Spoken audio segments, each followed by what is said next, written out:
Good morning, everyone. My name is Bruce Belzowski. I'm the Managing Director of the Automotive Futures Group here in Ann Arbor, Michigan. I want to welcome you to our 15th annual Future of Automotive IT Conference. We'll be looking at the effects of artificial intelligence on the automotive industry. We've got a number of speakers looking at this from a different variety of perspectives, which is something that we see a lot with AI, is that it crosses a lot of boundaries. I'm going to start off with my presentation to talk about what we're seeing in the from our research, and do a little intro to our group.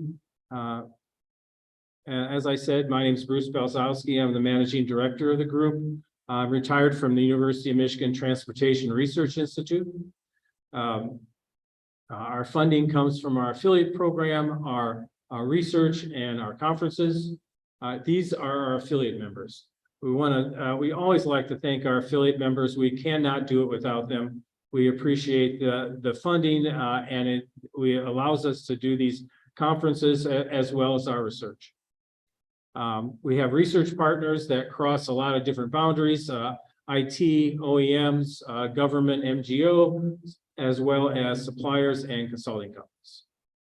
Our major research projects are looking at the propulsion strategies for 21st century project, our EV evolutions project, where we're looking at the introduction of EVs in China, the US, and the EU, and new mobility, and in this case, looking at IT, technology, policy, and innovative business models.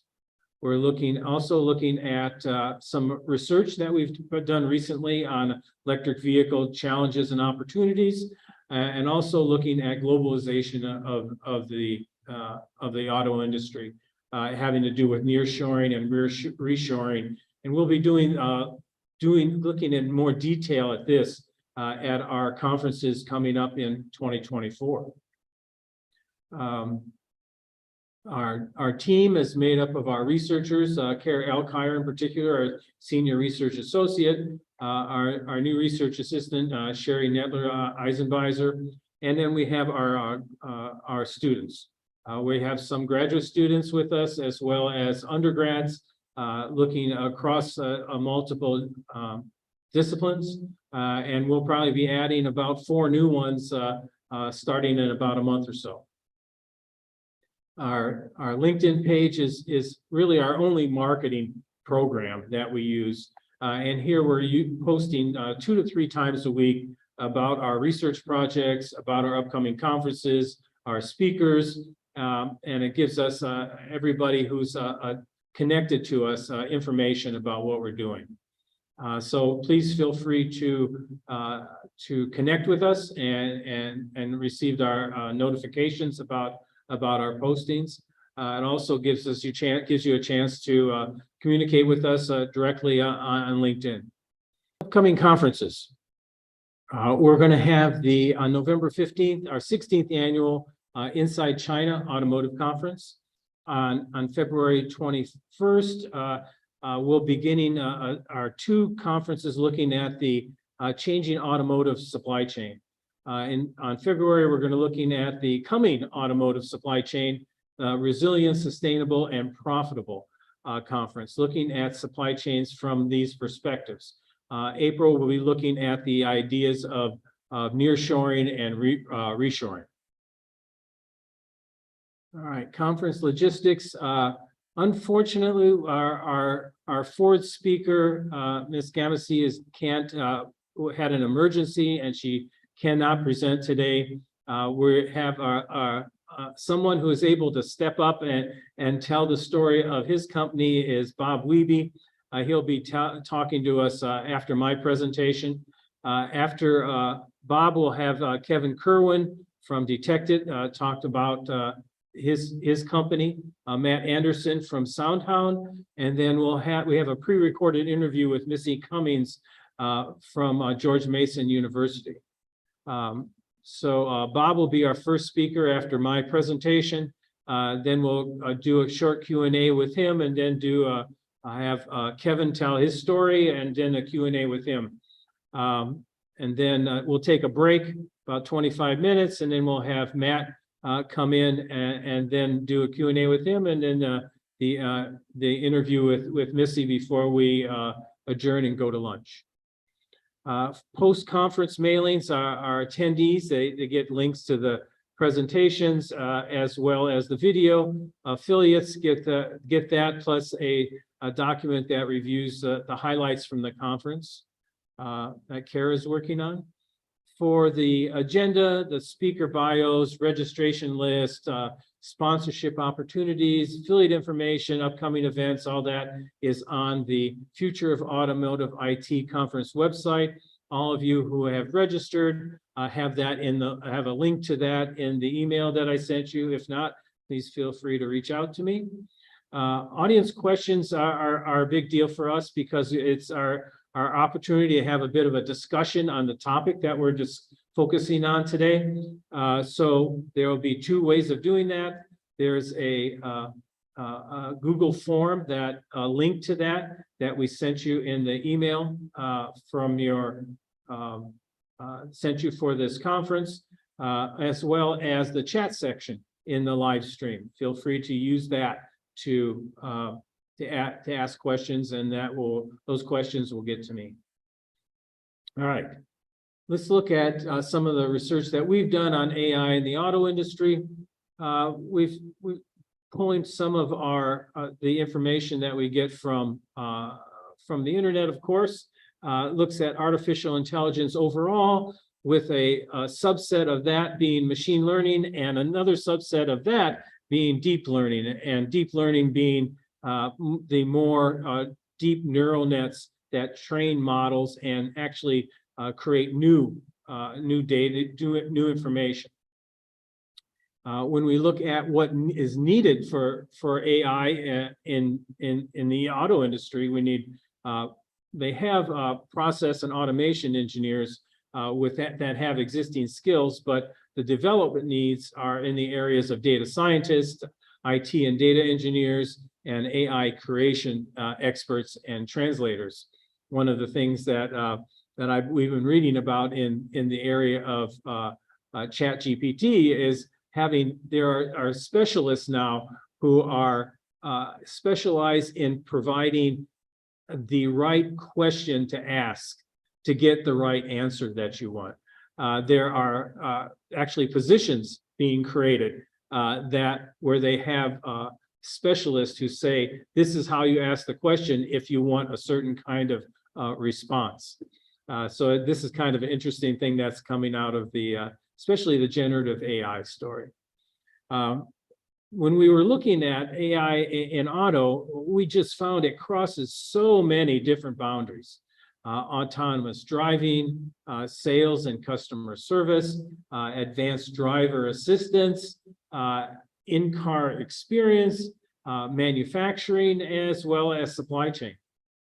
And when you look at each of these individually, for example, within driver assistance systems, you have the different major programs for ADAS that have links to AI.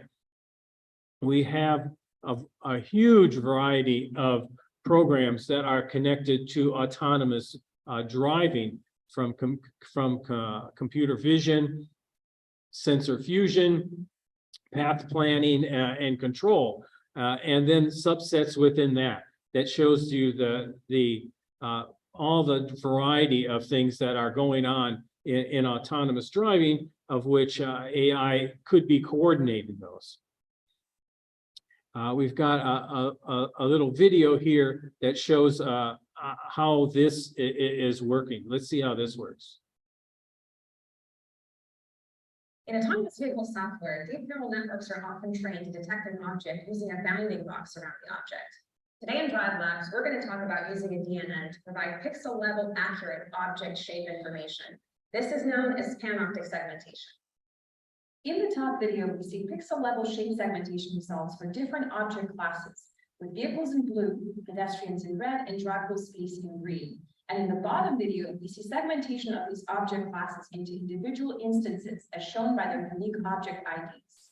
So each of the pedestrians at this intersection is detected and tracked as a different instance.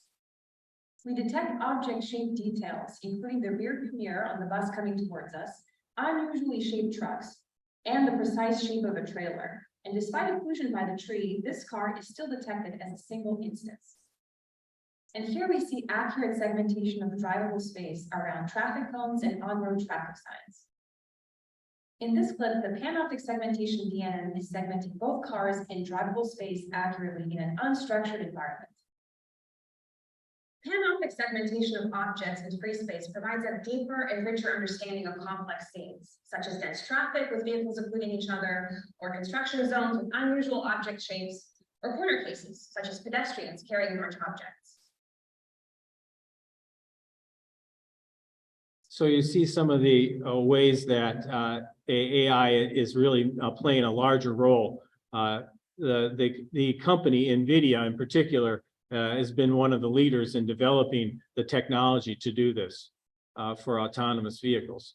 In terms of manufacturing, we have, again, a wide variety of areas where AI has been playing a role. We'll be talking about some of those today from one of our speakers from Detected. We'll be looking at also some of the areas where some of the driving that goes on with that as well. In particular here, we're looking at, now these are things that have been going on in factories in the auto industry for probably a couple of decades now. But things are very, very much ramping up in terms of using AI in the manufacturing setting. In supply chain is the area where I think we have the most potential connections. You're looking at efficient data analysis and insights, supplier selection, supplier relationship management, and sustainability and environmental impact. So if you looked at efficient data analysis and insights, you have a whole variety of things that are related to that AI plays a role in. Including market intelligence and supplier risk assessment. So there's a lot of things that are playing AI is playing a role here. For supplier selection, you're looking at automated supplier screening, and here you're looking at a program called DeepStream. You also have some programs that are providing market insights for supplier selection. For supplier relationship management, you're doing performance tracking KPIs, but now you're doing this using AI. The other areas that we looked at are in-car experience, and Matt Anderson from SoundHound is going to be talking about voice-activated issues that he's been working on with his company. We also have a video from BMW that we're going to talk about and show at the end of the conference, kind of as a discussion piece for what seems to work, what seems to be a good idea, and maybe not such a good idea. And then finally, sales and customer service. And here you're looking at manufacturers being able to go outside the initial sale of the vehicle to look at, but also for dealerships being able to use chatbots and virtual assistants. There's going to be an overlap between the dealership and the manufacturer in this area. I spoke a little bit about generative AI. So we're looking at some of the use cases that come out of the potentially from this: predictive maintenance, in-car virtual assistant, design optimization, roadside assistance, recall eligibility, and even car manual FAQs. This is one of my favorites. But what it does is it gives generative AI can power advanced these advanced systems. It also can make it easier to onboard new drivers, either teenage drivers or people buying a new car for the first time and not knowing where all the buttons are and what to do, what each new vehicle can do. The vehicles are so much more complicated now than they ever were, and having an assistant being able to do that would be which sounds like a very possible and helpful thing. It also, one of the other things it can do is also support drivers as they're driving. It could allow them to look at different ways that that would maybe improve their fuel economy, maybe ways in which they can drive a little safer, and also, of course, route management. So when we look at some of the AI opportunities, we're looking at reducing headcount, working as a complement to workers, writers, researchers, artists. AI also potentially increases research speed, how fast our researchers can do things. It improves the quality in manufacturing. One of the things that an opportunity is creating AI watermarks that helps everyone recognize deep fakes, and that would be one of a number of companies are working on this. Digital forensics and turning brain activity into speech, and improved autonomous vehicles and electric vehicles. But there's lots of challenges.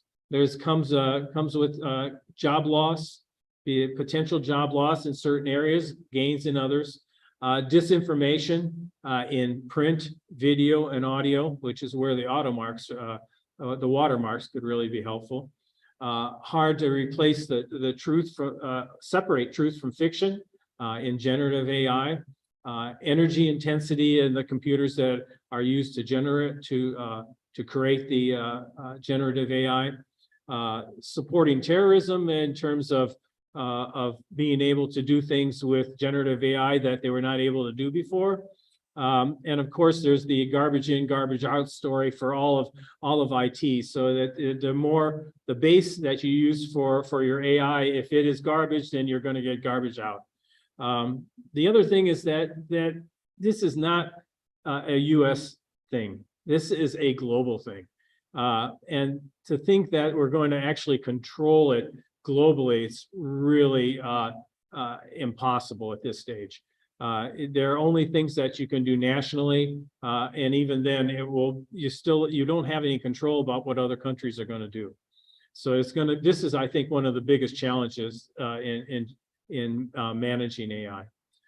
Regulating without stifling innovation is going to be one of the other challenges.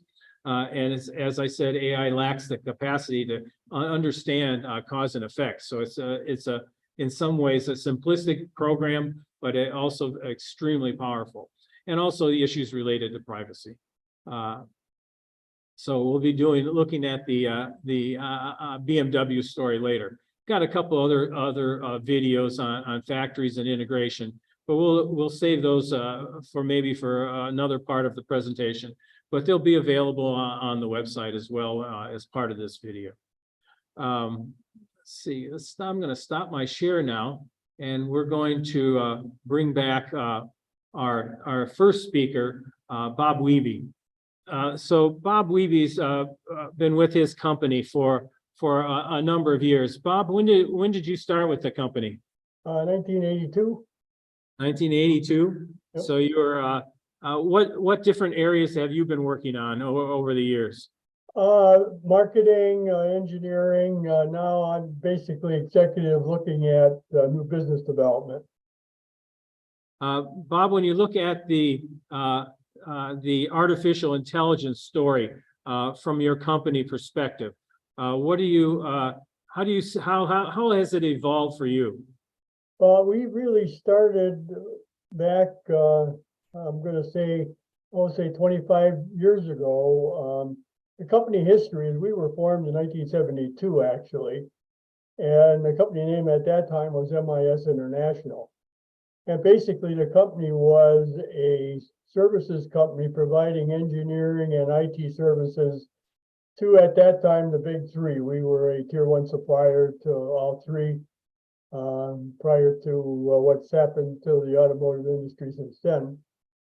And back then we were working with some Ford manufacturing facilities looking at ways that we could apply AI type modeling to manufacturing processes. Back then, we were using something called Petri nets, if anyone knows what that is.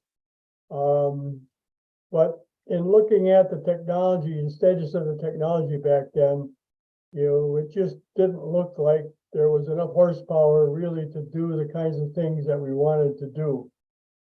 So we basically moved back to some more traditional processes to help them with that. And basically it kind of went to sleep until lately here, where automation 4.0 became interesting to everyone, let's say. And so we took another look at that probably about 4 or 5 years ago, and to look at where the opportunities were in AI and what the technology was. And in the interim, we had gotten some work that had gotten us involved in neural networks. So we had some appreciation of what neural networks could do for AI applications. But in looking at it, even then from a manufacturing perspective, it didn't look to us like you could really do what you really needed to do with the technology the way it was set up. Basically, with the cloud doing most of the horsepower and moving that back and forth to applications, when you're looking at trying to work in real time, it just didn't look like that would really work well. So in talking with a lot of our customers, we got the intuition that really working at the edge is where the future is. But the problem is that working at the edge means that you have to download the servers that can't support the kinds of things that are sitting up in the cloud. So in looking at that, my counterpart, Mike Bond, company who owns the company, looked at a number of universities to see where the technology was. And in talking with some couple of the PhDs that were doing research, we focused in on convolutional neural networks and looked at developing some new technology. And that's really where we started. Very good. So Bob's company is an example of a company that's been using AI, as he said, for many, many years, but also having to deal with the challenges of computing power, so that some of the times it was not as useful as it could have been, even though they had ideas about how to use it. So one of the things that they're looking at is a company now is an example of taking AI and then Bob's company has they do a lot of work on defense work. Mhm. So a lot of the things that they've been working on for forever has to do with what they've been doing in defense, and now trying to apply it to the auto industry. So Bob, you want to give us an overview of what you're doing with with autos? Sure. Let me just kind of move some slides here. Can everybody see everything okay? Yeah, you're looking good. Start here. One of the things that we're looking at is, where would the markets be? The thing with AI is, it's not something that you're going to develop in 6 months or a year. It's a really ongoing process. So our objective is, how can you crawl, walk, and run into a system that's actually commercially viable and sustainable. So one of the things that we talked about with our customers is the fact that, even in model year 2024, vehicles have enough autonomous capability where, in certain situations, they can be operated without a driver. One of the things that one of the automotive makers are talking about was a virtual valet, where basically the vehicle can go to a particular place, the driver can leave, and the autonomous capabilities in the vehicle can take it and move it to wherever it needs to go. So for us, that looked like a potential market where we could apply some of the AI technology to some markets that, you know, were close enough to where you could build a revenue stream. So, you know, the solution that we were looking at, the company developed something called an AI engine, and we call it SADE. It's software agnostic AI development engine. And I think the operative word is engine. You know, in creating models, how do you, especially in deep learning models, where you have a disparity of different kinds of data coming in, how do you develop a modeling system that allows you to analyze that data and also port it down to an edge solution?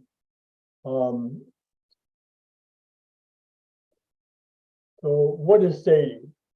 The object of this project is developed to be applied research of evolution algorithm to automate the structural design and hyperparameters optimization of convolutional neural networks.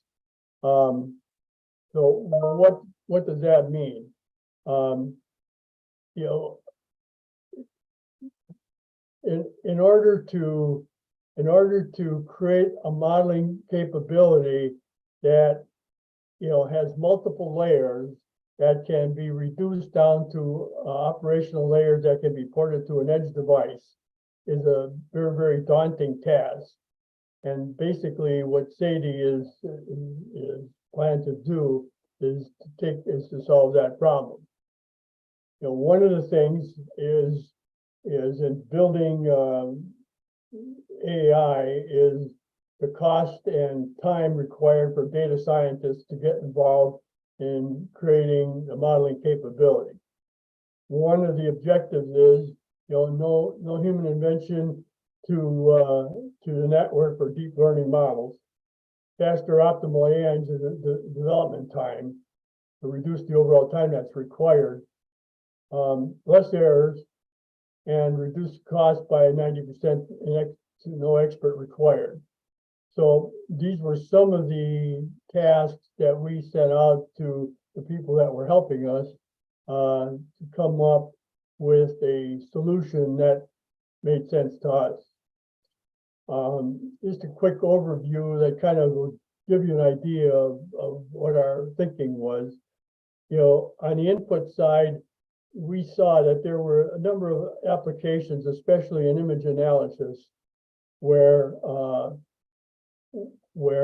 applications would be common to, you know, sensor interfaces that were required.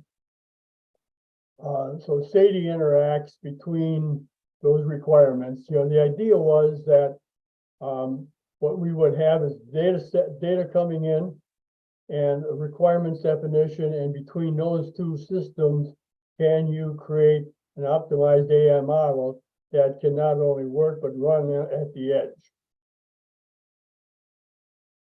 So where are we now? You know, the three blocks down on the right hand kind of gives you where we are. On the left hand side, this is what we've done thus far. We've created the modeling. We've done some testing with some data sets. DataNet, I think, was one of them, and took a look at what this modeling capability could do in accuracy.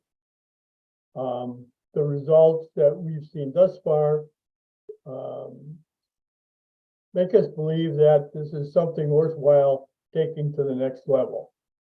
And so in the yellow on the block on the right is where we would be, where we are right now.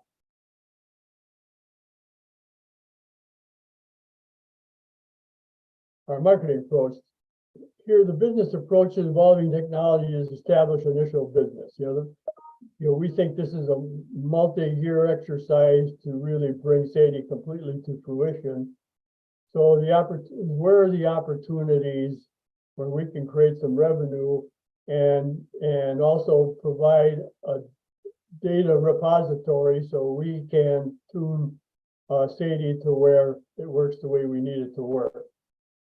So the business approach here is to look at immediate parking structure overcrowding, creating an initial requirement that requires image processing, recognizing vehicles. We've been able to do that. So, we've got software now that basically tracks vehicles coming in, going out, and can manage that. Demonstration application created representative parking structures. The one we are looking at right now is basically a multi-level structure with about 80 spaces. It has no ability to track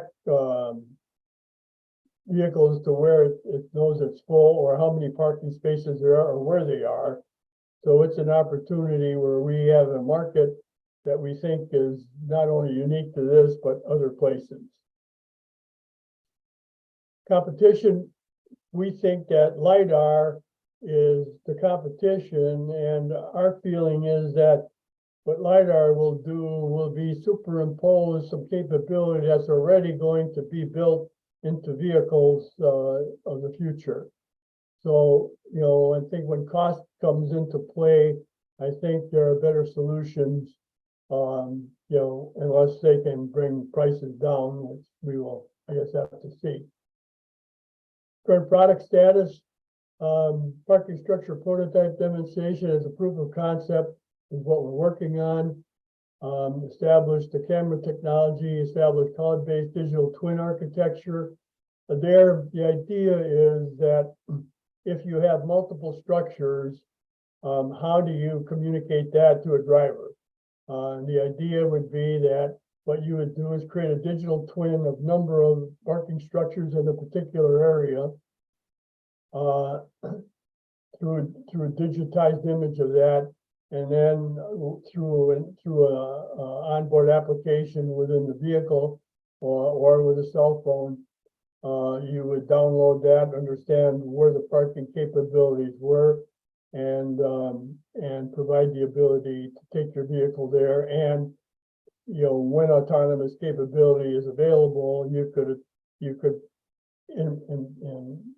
employ this virtual valet. Next steps to evolve our AI-based development engine. This is a pretty long slide, so I'll kind of let you folks look at it.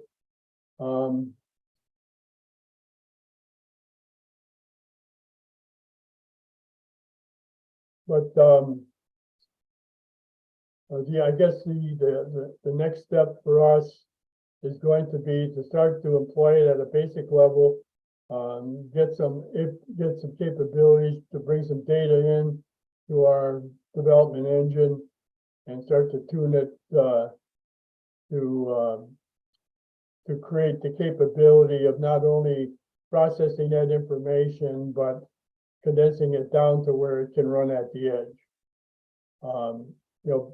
Based on our research, working at the edge in near real time is probably the most important thing in really creating AI-based solutions for the industry. And I think that was the last slide. I hope I didn't run over my time.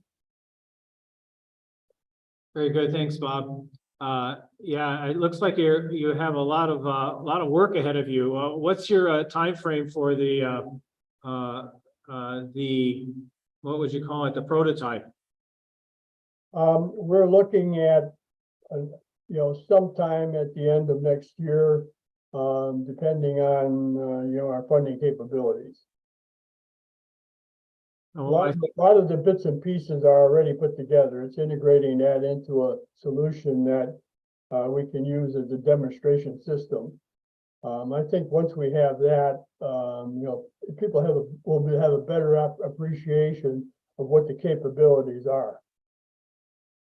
am very impressed with the with the challenges and the opportunities that you're talking about with using AI for this process. The idea of having being able to work in any kind of situation. I think that's one of the big challenges for AI in this kind of situation. Now, when you were process of looking at this area, it sounds like you started with okay, we think AI can be used in different situations. We're using it in defense. How can we use it in the public sphere? How did you make that jump from defense to the public sphere? Well, if you think in terms of edge devices, I mean, for example, for automation 4.0, what we were looking at is okay, how would that be implemented in manufacturing processes? Well, I think the natural assumption would be to create smart machines that can basically diagnose itself and predict if there's going to be problems in quality or production, and communicate that. Well, if you use a traditional machine vision type process, you're basically constrained to what the cloud can provide back to the manufacturing process in non-real time. So the idea is, can you create a solution that's streamlined enough to run at the edge and provide a much more near real-time solution? We've heard that loud and clear from the military for a number of different applications. So this is why SADE is so focused on trying to create deep learning models that can run at the edge. Very good. We got a couple of questions from the audience, Bob. Have you reached out to any potential customers yet, Bob? Yeah, we've talked to a few, basically focused on the parking.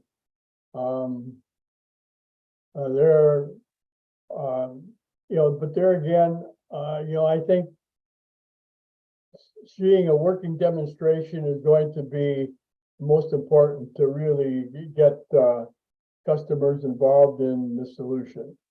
And that's where we're working towards. We were talking with a number of folks here in Michigan about standing up a demonstration system that customers can see.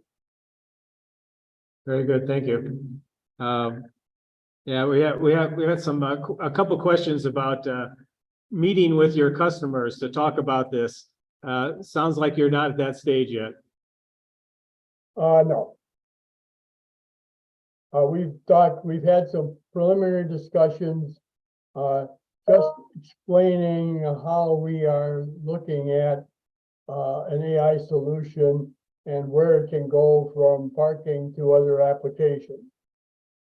We've had some discussions with some of our military customers, but there again,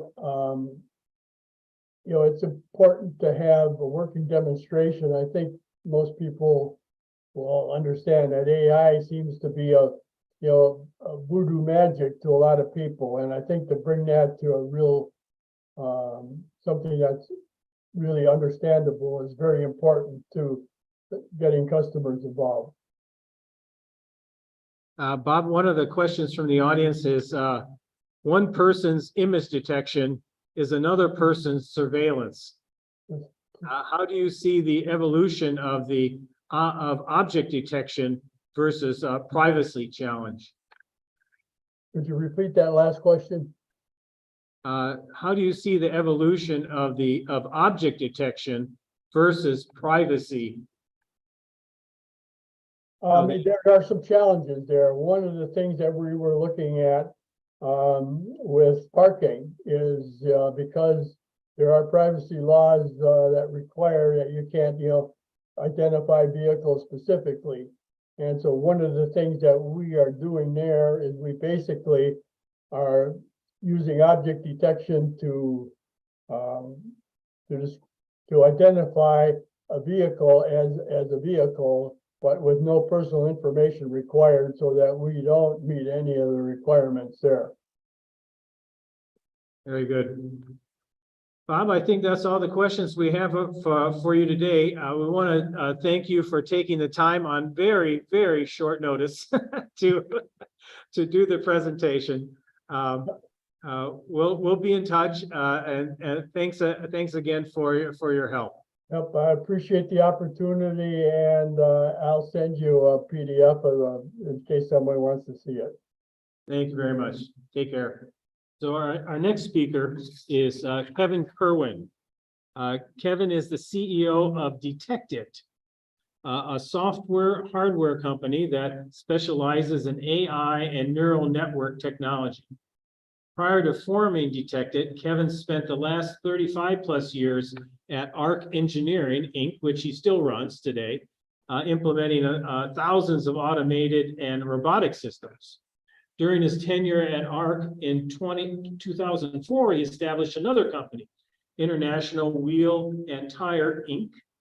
Today, IWT is owned by a multinational conglomerate who purchased it from ARC in 2017. Good morning, everybody.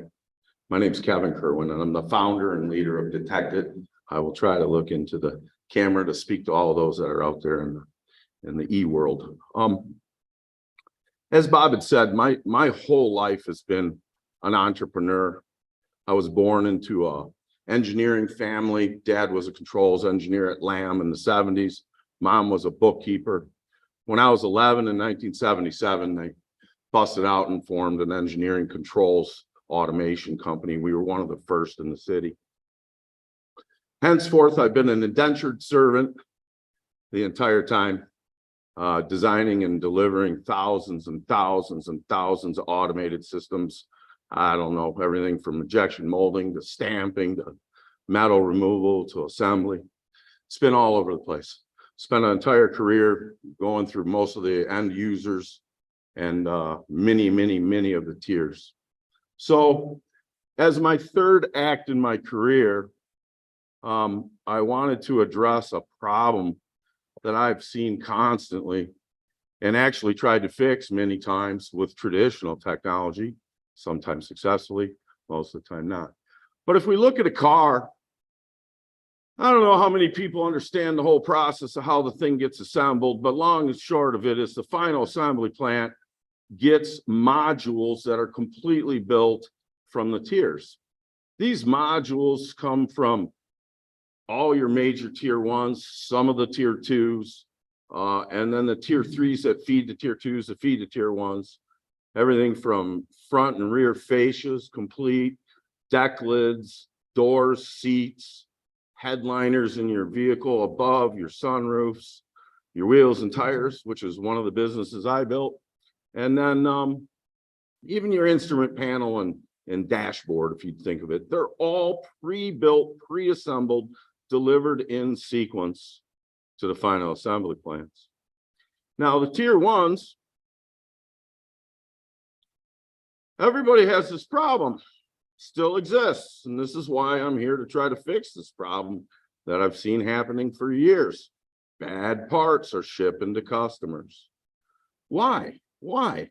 Suppliers spend a lot of money, resources, implementing quality control measures to try to contain this, but bad parts still escape. How is it possible? Well, a number of reasons, particularly at the tier ones. They don't have unlimited capital. Nobody really does, but lack of capital to fully automate quality into the assembly process. The reliance on humans, people. God made us wonderful things, but we still make many mistakes. Substandard quality inspection systems. the automated camera systems of Industry 3.0. They're supposed to catch the mistakes the humans make or miss. And then we have a constant churn of workers now in the market that we exist. And there's really, I'd like to tell you training is perfect everywhere, but everyone knows how training goes. It's as best as it can be, but it's never perfect. And then you actually have people who do this stuff on purpose. They try to sabotage something. You know, the old Coke bottle in the door panel, you know, stuff like that back in the day. So why is this happening? I'll try to go a little. So if we look at existing process quality measures, take a tier 1, I'll use them because they pretty much are the primary people adopting my technology right now, or our technology now. In the past, when challenged with a new program, they would, if they had the money, automate every one of these stations to ensure quality built into those parts going out their door. But they don't have that money. They got enough money to automate the critical ones, the ones that'll let the owner sleep at night or the manager sleep at night. But no, lots of dollars associated with an automated station at op 10, but then we got op 20, 30, 40, and 50. You got to put people on those. We don't have the money to automate those stations. And we suffer because the people are not that as expensive as the automation, but we could get upwards of 15% mistakes somewhere along them lines. So then we spend some money at the end on op 60 to try to catch the errors. This process has been done many times using cameras or sensors or whatever we can find that will make sure that that part is good. And then 9 times out of 10, I still see humans looking at that part before it gets bagged out to go to the customer. I'm going to back up just 2 seconds just for those that were online to look at the slides. So there's my main slide. Nice story. Here is the image of the car and all the different subcomponents being delivered by tier 1s. Here's pictures of bad parts. And many times they have humans chalk marking parts to check for quality of assembly. So a lot of times they rely on human inspectors with a chalk mark to check stuff, as I was saying. But people miss stuff, and people purposely don't check things sometimes. Back to this process layout again. I'll reiterate quickly. If you have the money, you would automate every station. We don't have the cash to do that. We have the cash to automate some critical stuff.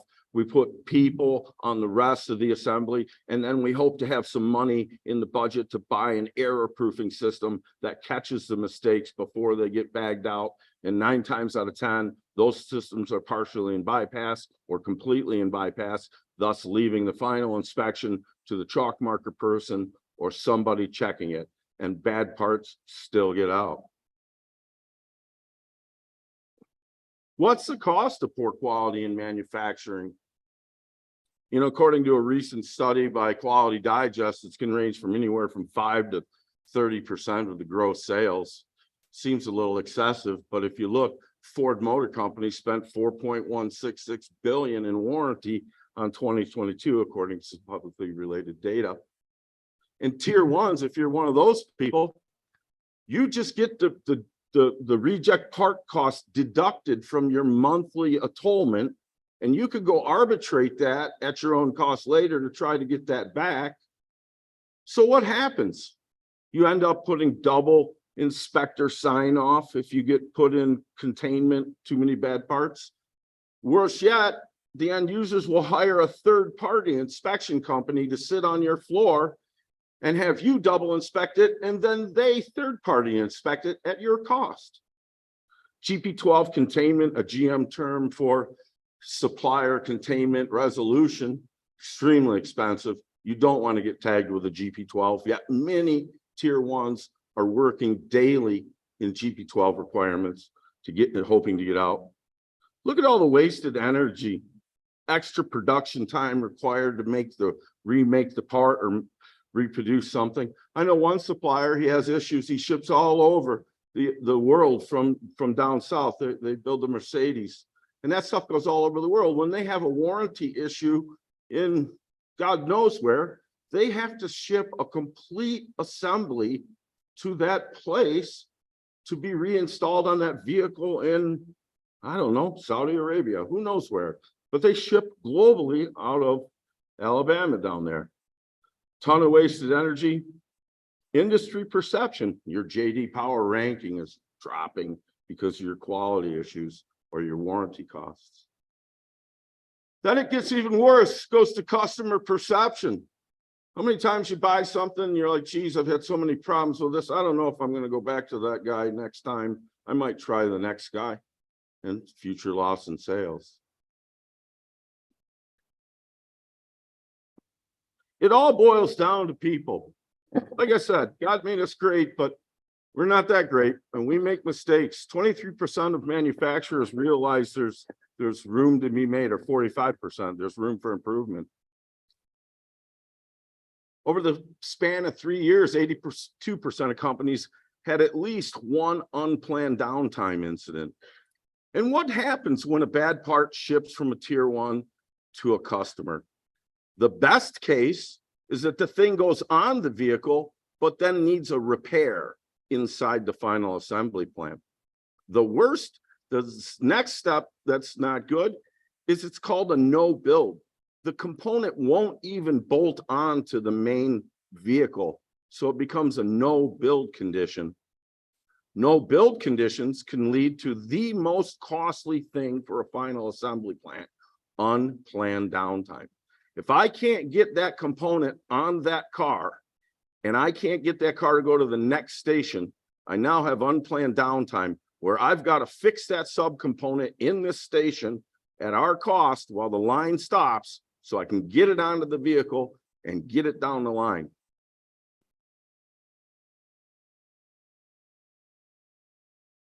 So what's the solution?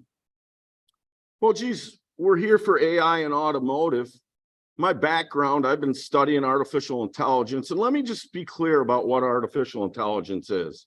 Artificial intelligence is a broad term that generally means anything done in a human-like fashion, including humans doing it a la Alexa, listening to whatever you say, trying to figure out. Anyways, the genre that we speak about today, and in our previous host spoke about Bob, convolutional neural networks and object detection. I recognize this technology. This came out in the 50s. This is not new. This theory and the theory of a mini brain, a CNN, has been around for a long time. It was mandatory computer science classes for years until about 2007. It couldn't come to fruition because there was no way to do the deep learning per se. Nobody had enough compute power to do it other than military, government bodies, and banking, who started with this stuff for signature recognition. Point being is that 2007 was really the break your neck place where a computer science student said, why don't I just use my NVIDIA GPU in my gaming computer at home to do this deep learning? And that's what unlocked it. And that's how NVIDIA got baked into the game. And believe me, NVIDIA is a great corporation. We're an NVIDIA Inception partner, and they've been very good to us. But without that epiphany, we may not even have today AI that we speak about for visual recognition. So I wanted to get the power of this neural net technology out of the computer science people's hands and over into engineers' hands. Engineers create things, deliver things, and I don't want to poke at CS guys because I'm a CS person too, but we will always be typing. And if we stop typing, there's a problem. CS people should always be typing. So we went out and created a software package, an AI platform called Detected. Basically, human level detection without the mistakes that humans make. It is video based. We run live on video camera feeds. It's designed for low cost hardware implementation using security grade cameras. We don't make cameras. It's any camera you want, from a $99 security grade camera to basically upper end be about a $2,000 pan tilt zoom, what I would like to call a robot camera. Our solution is fast and easy to use. It does not require any knowledge of neural nets, any knowledge of coding, and it's an on-prem secure high-speed solution. It is at the edge. So engineers are used to delivering stuff for 6 a.m. production, has to work Monday morning, 6 a.m. We do this all our life. But how am I going to get the power of neural net technology into an engineer's hands? The answer is an engineering tool, Detected. So Detected is very similar, if you think about it, to SolidWorks. SolidWorks is a parametric design software that many engineers use to develop a 3D modeled part and manage that 3D modeled part's life cycle. Detected is a neural net programming or neural net development software package, much like SolidWorks, that allows your engineers to develop a neural net and manage its life cycle.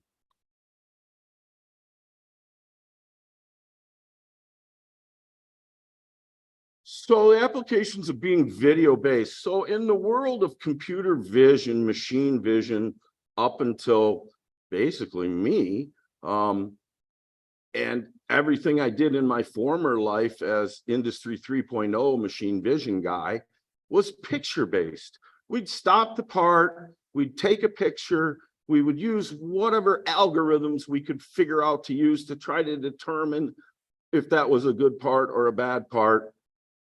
But being video-based, I now run at 30, 50, 60, 260 frames a second, making decisions on each frame. So people are using us for all kinds of stuff. It's not just looking at parts. I can take cameras and look at shelves to determine inventory levels, to make automated material replenishment calls. I can look at the operators to see what safety vest they have on. Many of these places, you have an orange vest, a blue vest, a green vest, a yellow vest. They all mean something different. It's a hierarchy. So I can see what you have. I can see what safety glasses you have. Do you have the laser welding goggles on before we enable the laser welders? I have customers looking with cameras in the ceiling at fork truck traffic and doing KPI metrics on fork trucks, because I can give you timestamps for every time the fork truck crosses that line or goes up aisle 1 or down aisle 1. I have another customer using me to signal when to call for an AGV tugger to come haul the cart full of goods away or haul the empty cart to be replenished. People detection in areas. There's areas that people shouldn't be. There's areas that people should be. I can see you. I can see it. So our rule of thumb is if you can see it on a screen, meaning you got a camera view of it, and you could teach someone to sit there and stare at that screen to detect whatever it is you want to detect, then you can use our software to teach the camera to detect it itself. There's no reasons to stop the parts when you're video based, and we can work with operators working in the field of view. So I'm not just a picture. They always saying used to be a picture says 1,000 words, right? Well, a video tells a whole story. So if we look at the production line I spoke about before, excuse me, and we use AI inline inspection, I contend we shouldn't check the part to be good at the end of production.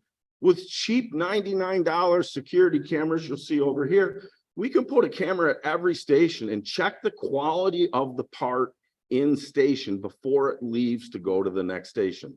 So 2 areas that people use our software. One is to get rid of people that have to do that chalk marking, the checking of the part to make sure everything is assembled properly, because they're missing stuff. Everything's got a chalk mark, but it's not always a good part.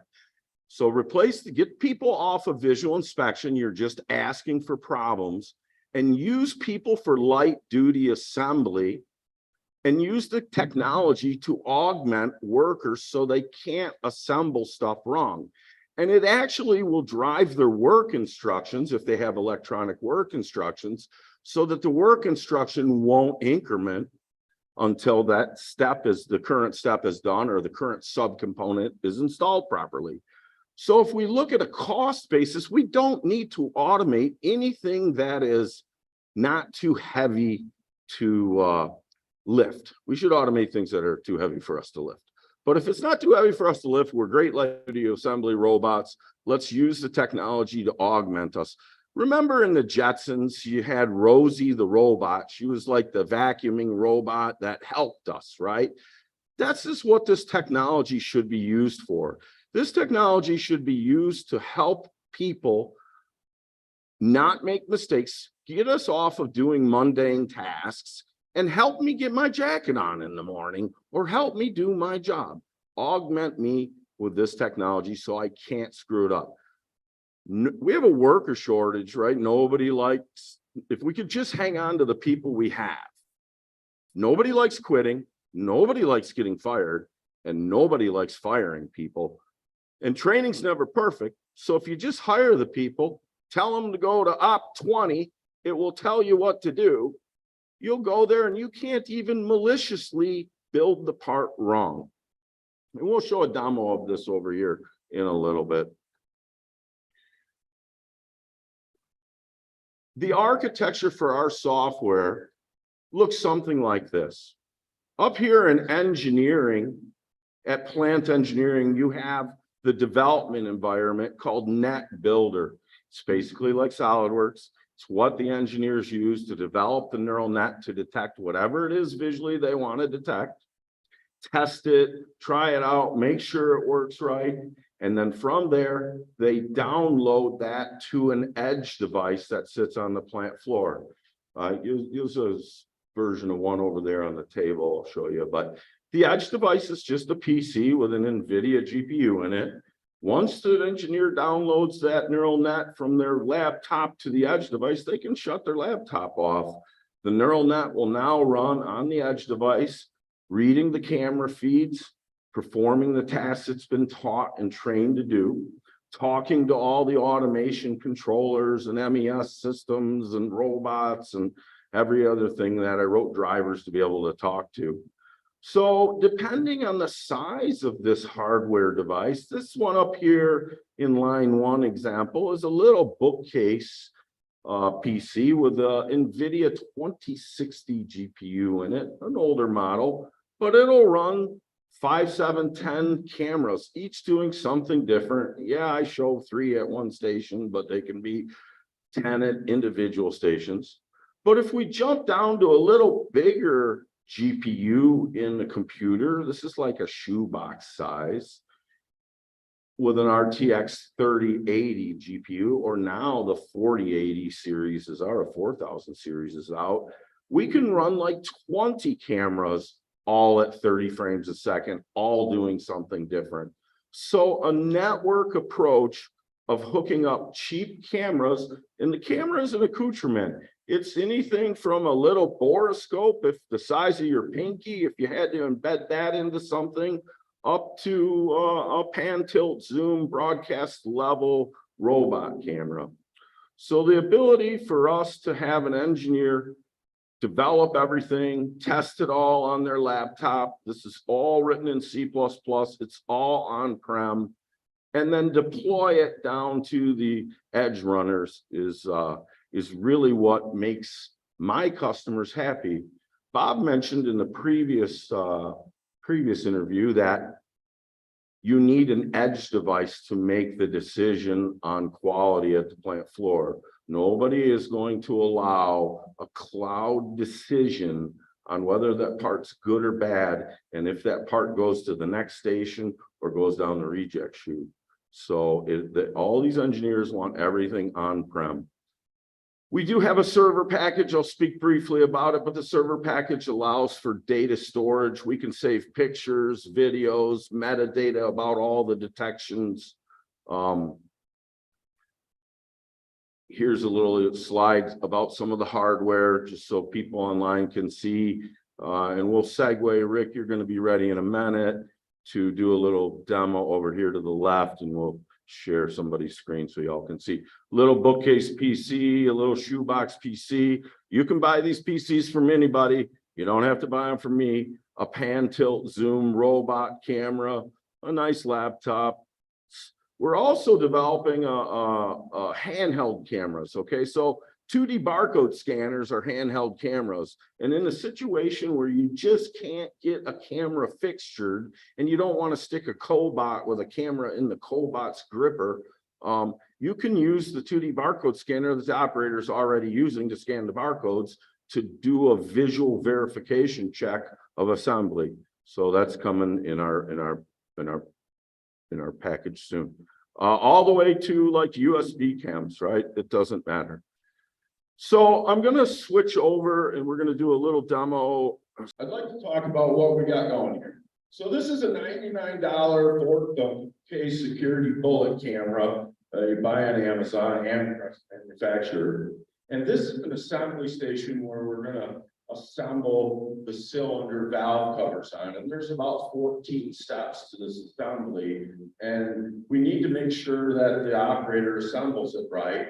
Eventually the operators, they don't even pay attention to the instructions. They just do it all by muscle memory. But when we make that mundane mistake and forget something, it catches us. So I also real quick will point out the robot camera before it's zooming around. I have it programmed. We can do 255 programmable positions on that. Pan, tilt, zoom, 20x optics. And then we are running a video loop with some other detections and other applications here that it's basically anything you can see. So if you can see it, we can see it. You can teach a computer to see it. So Kit is we're gonna run a video of the engine assembly demo here just to show you the process.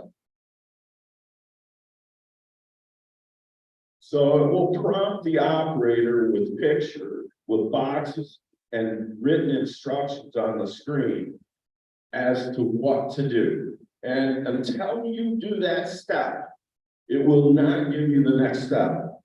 Now, many people already have systems in their plants that do electronic worker instructions. So I can just be the smart eyes to those systems. You don't have to flip out the current worker instruction systems from whoever. You just need to have me tie into them to give smarts to it so that the operator can do the job wrong.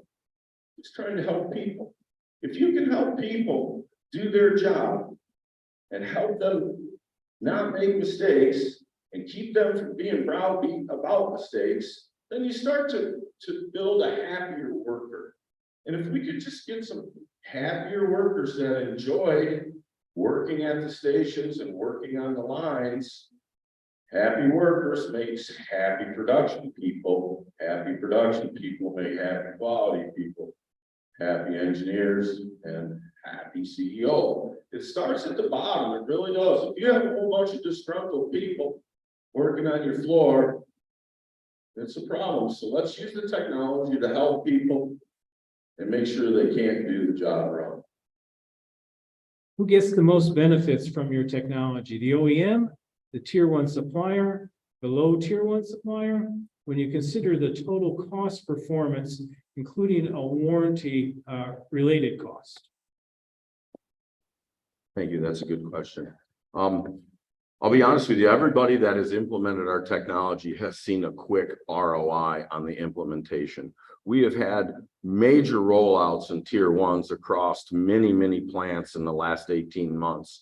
And they are reaping large benefits from the technology we give, all the way down to small, I won't even call them a tier, but small manufacturers that make parts, not even in the automotive sector, but in this town or in the Detroit area, have implemented our systems to help with their quality control. So for instance, in the small manufacturer, they had people tending the CNCs and checking the quality of the parts coming out of the CNC.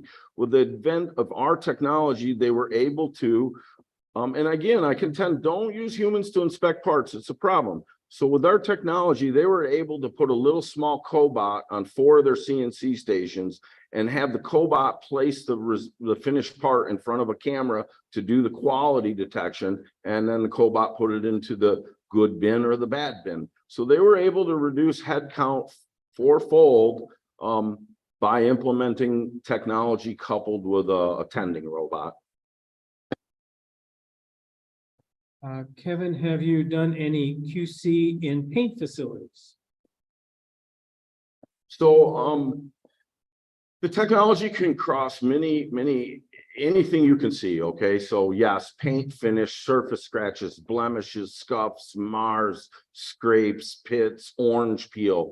People have been using this technology or our technology on the front side of fascias to look for quality defects in surface on the fascia. They also use us on the back side of the fascia to verify all the B side components are snapped down and the hoses are routed right and things of that nature. So A side paint inspection on fascias is so far been what we've been used for, and also many B side inspections. From what I'm told, just real quick, by my tier ones, a B side defect is more costly to them than a scratch or a scuff on A side.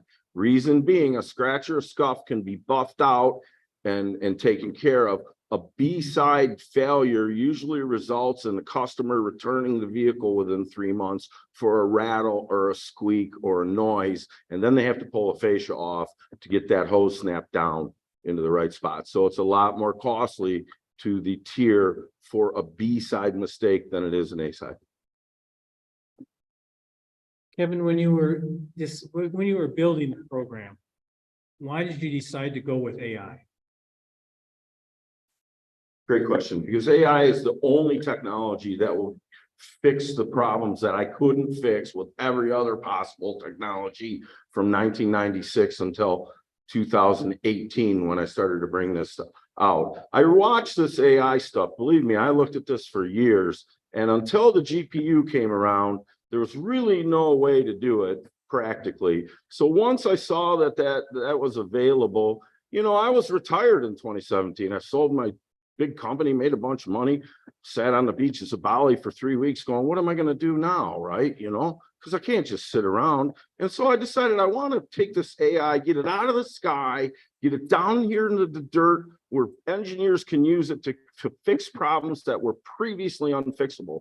And I'll be honest with you, the people that exist in the market as the big elephants that own the machine vision markets in manufacturing are not addressing this technology properly to the customer. They don't tell the truth. The reason is this technology will decimate probably 70% of their business that they've built in the last 30 years using traditional algorithmic approaches to machine vision. So in order for them to introduce this, right, they'd be cutting off half of their business sales. So they segregate it to very special use cases when it can be used in almost every use case.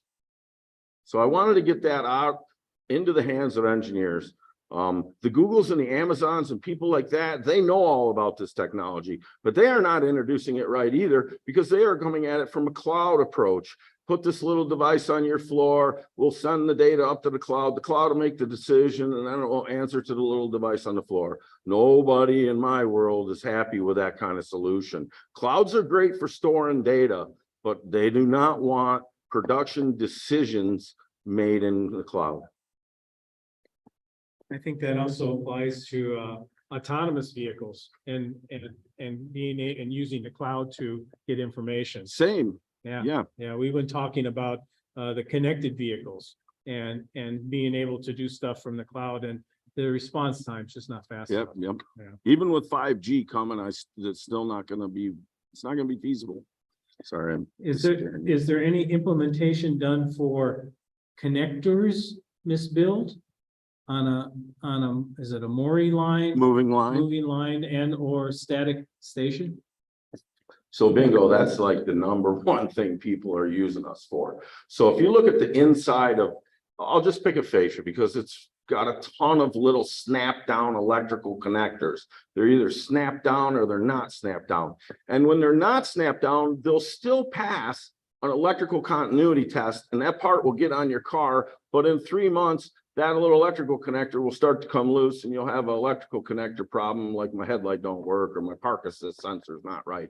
So one of the first things these tier ones went after was using those robot cameras over there above a fascia to check all the B-side electrical connectors to make sure they're snapped. And all the park assist sensors, there's little tabs that they have to be snapped into or else it's crooked on the outside. They're checking all of that stuff as well as the hose routings and some other stuff too. But electrical connector test, check to make sure snapped open, snapped closed, very popular amongst my customers. Now, Kevin, when you look at you could probably give us a little tutorial on this. Are there different levels of AI, and what do you see where you're at right now in terms of the AI level of AI? Sure, good question. So if we look at the particular genre of object recognition AI that I'm using, it's a YOLO model, right? So there's YOLO 2, YOLO 3, YOLO 4. There's a YOLO, you only look once, meaning in one snapshot, the AI is able to recognize everything it's been taught in one image snapshot. So you only look once and you recognize everything you see.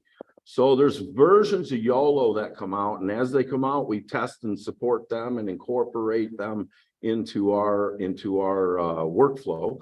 There's ResNet that's built into our workflow too. But other things that are coming are natural language processing neural nets that I'm going to build into our workflow too, where instead of taking a video of what you want to train the neural net to detect, you'll take an audio clip, and then we'll process that with an NLPP, natural language processing and neural net. Another one we're doing right now, it's coming out, is to take sound, spectralize sound into a spectrograph, and then use a convolutional neural net to recognize signatures of sound so that we can do predictive maintenance, right? Without having to use vibration sensors and amplitude frequency threshold graphs. Can you use your technology for R&D? How and what process can you use it for?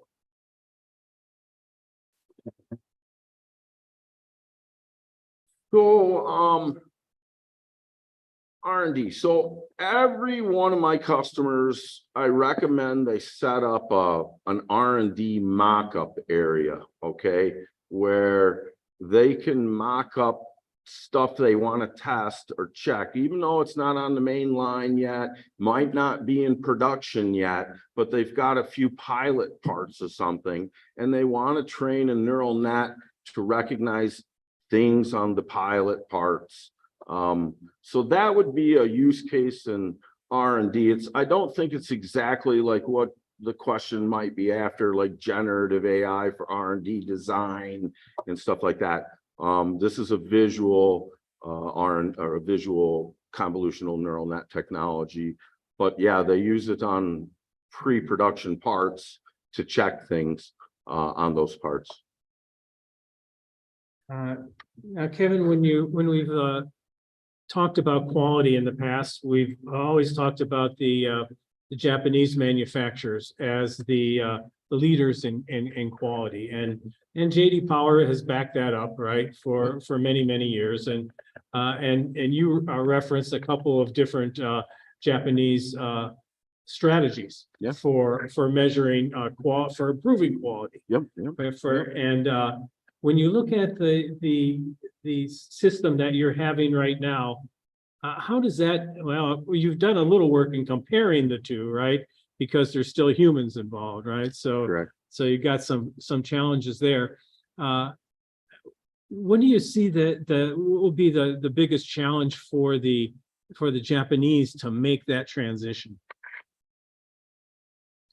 Yeah, that's a good point. So very popular term in the Toyota production system, TPS is polka yoke, right? Basically means to error-proof something at the end of assembly. I don't think I'm changing the concept of polka yoke. Polka yoke means to check error-proof, to make sure something is done right.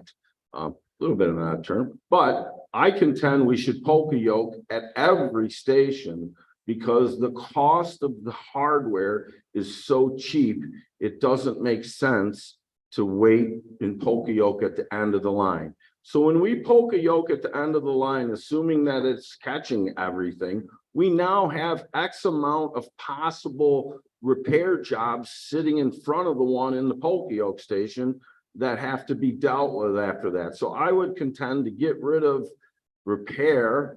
Let's boost our first time through metrics by error proofing in station or polka yoking in station.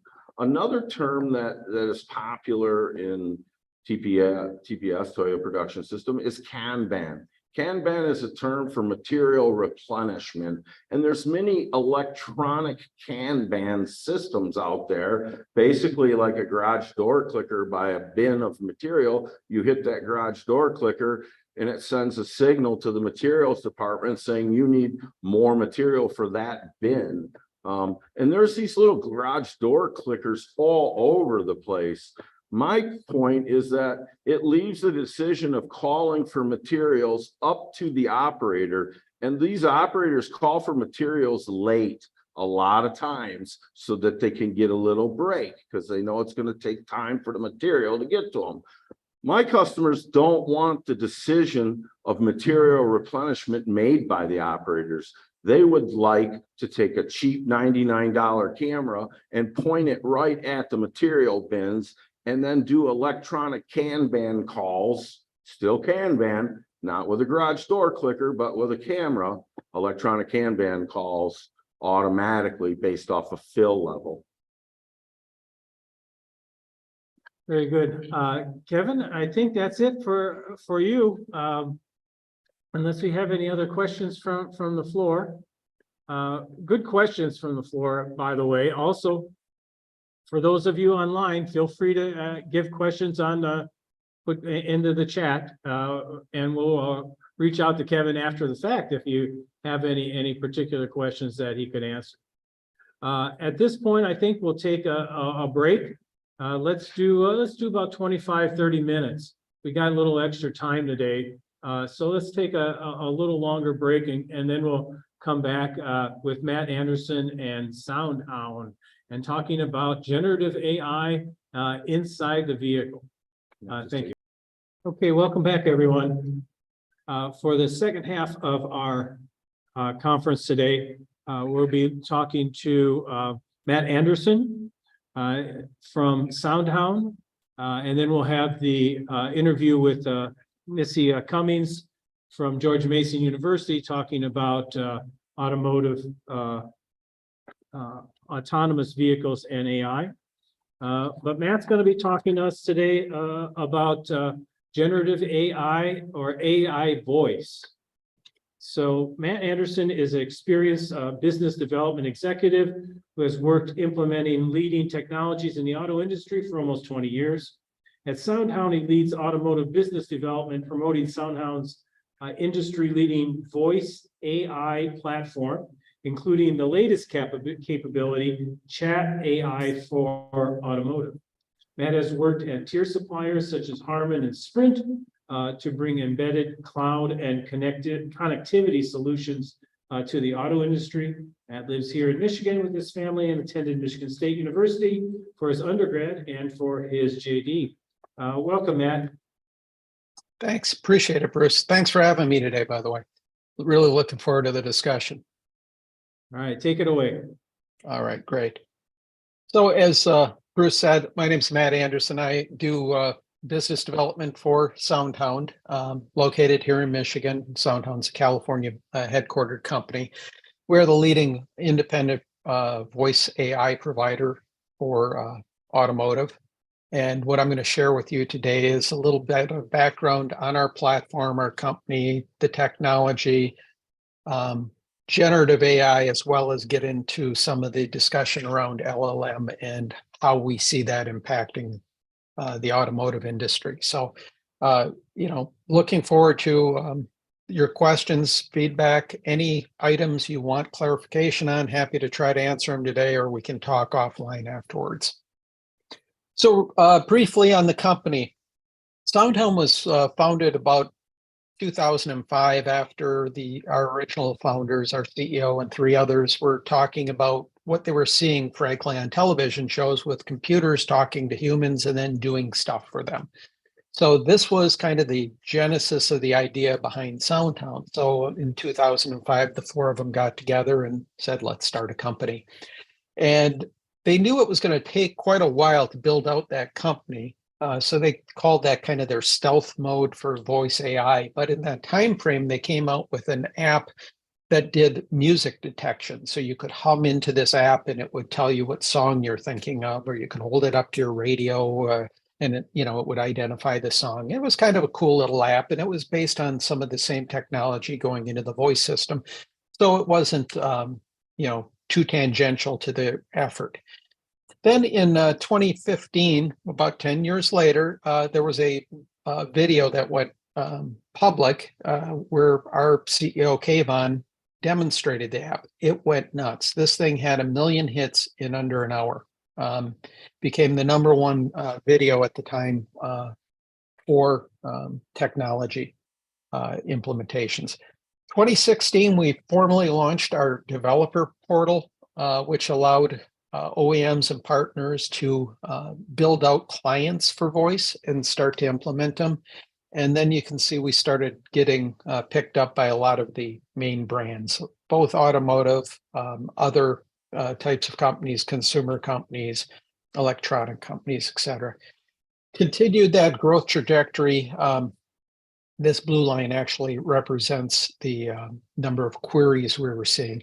In 2022, we went public, which was not a small task given the environment at that time, but voice AI is such a well-respected technology, and a technology people see the applications for. We were able to get launched in an era when a lot of companies weren't able to get launched.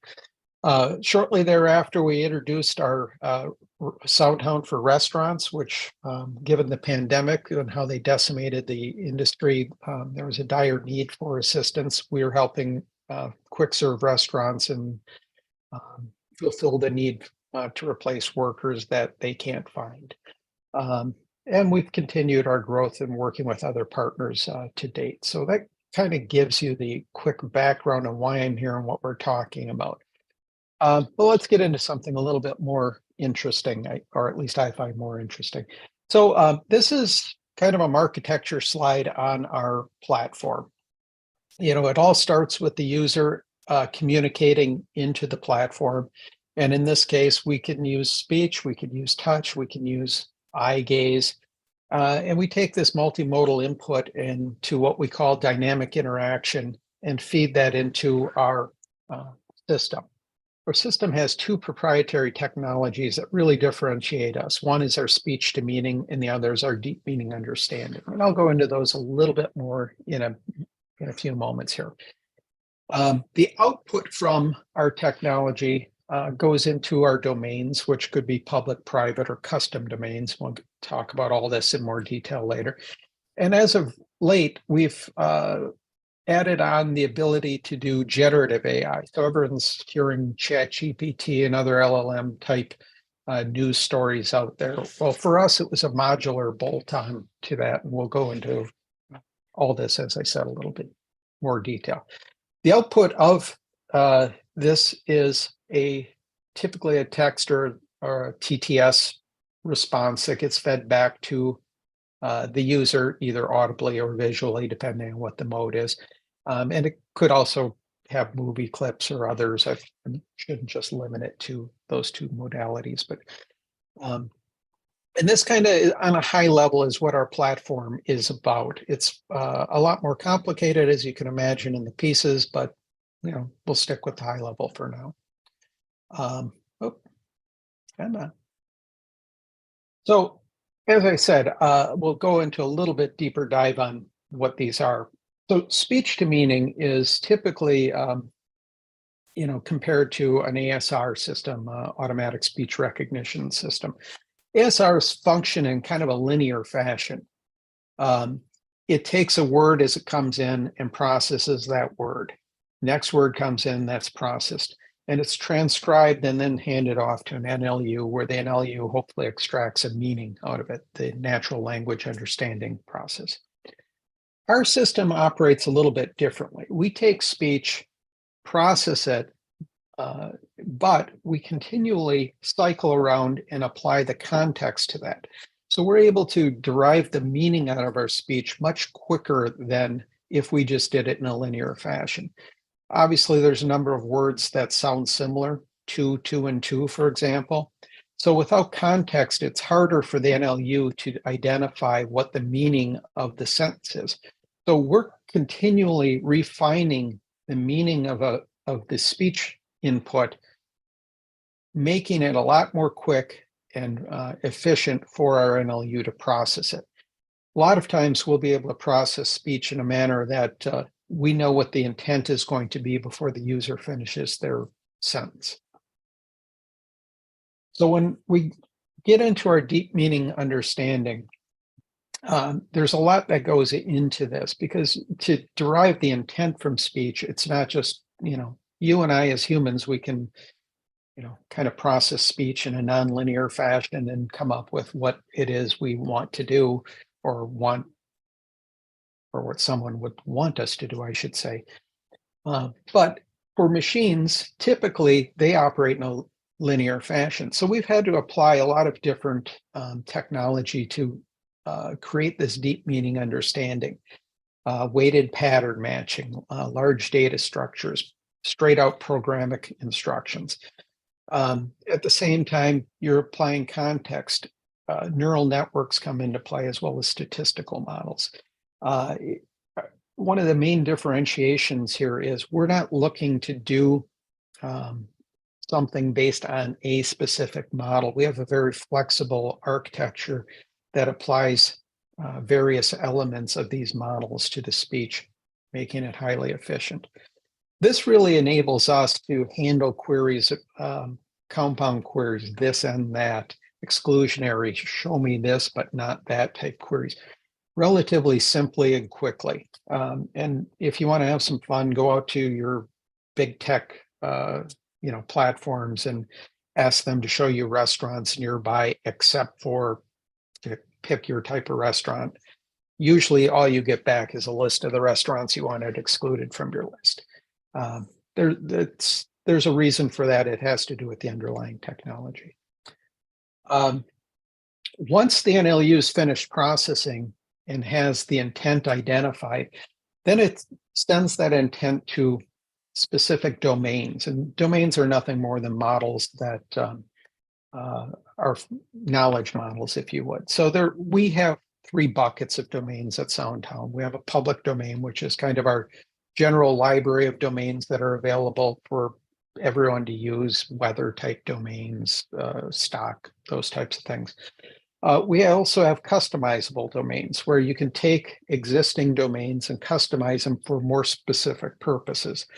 Or you could even go further and have a fully private domain, which a lot of OEMs or companies in general will use to help with their brand or specific data elements that they want to represent uniquely using our voice platform.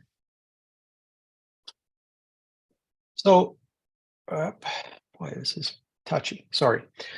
So let's take a look at generative AI models for just a moment here, right? And, it was mentioned before that AI is, just kind of getting machines to do something in a human manner. Generative AI is that, but it generates something, right? So if I'm telling the machine or my computer, hey, I want directions to, somewhere, those directions are going to be generated by a computer somewhere. Much like if I was to ask a human friend, hey, how do I get directions to that place. They would just tell me those directions. So really, there's three main buckets that generative AI models fall into. One is edge model. And this is task matter expertise. It's a strong existing value. It's very specific task-based training. The use cases are very well defined and the results are consistent. The data is static. It's almost very command-centric. Least expensive to build and operate as far as generative AI platforms, and obviously suitable for well-defined voice use cases. So this is the historic call home type use cases, right? Or call work, or the basic stuff that we had in our vehicles that was in, voice related, 10 years ago. The next phase in that became domain models. And these really became more subject matter expertise models, right?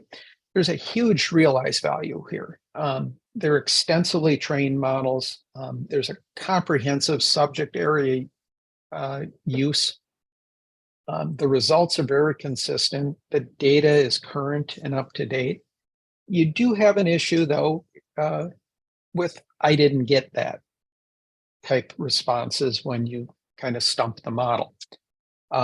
It's less expensive to build and operate than say an LLM, and it's very well suited for a voice assistant. So in these, you're able to ask the car, for example, hey, roll my window down, roll down my window. It's too hot here, I'd like some air. The model will understand these variants and pass the proper intent on to the vehicle. The vehicle will pass the code to the ECU, the window will roll down. Much broader set of understanding capabilities than a task matter, or an edge model, I should say.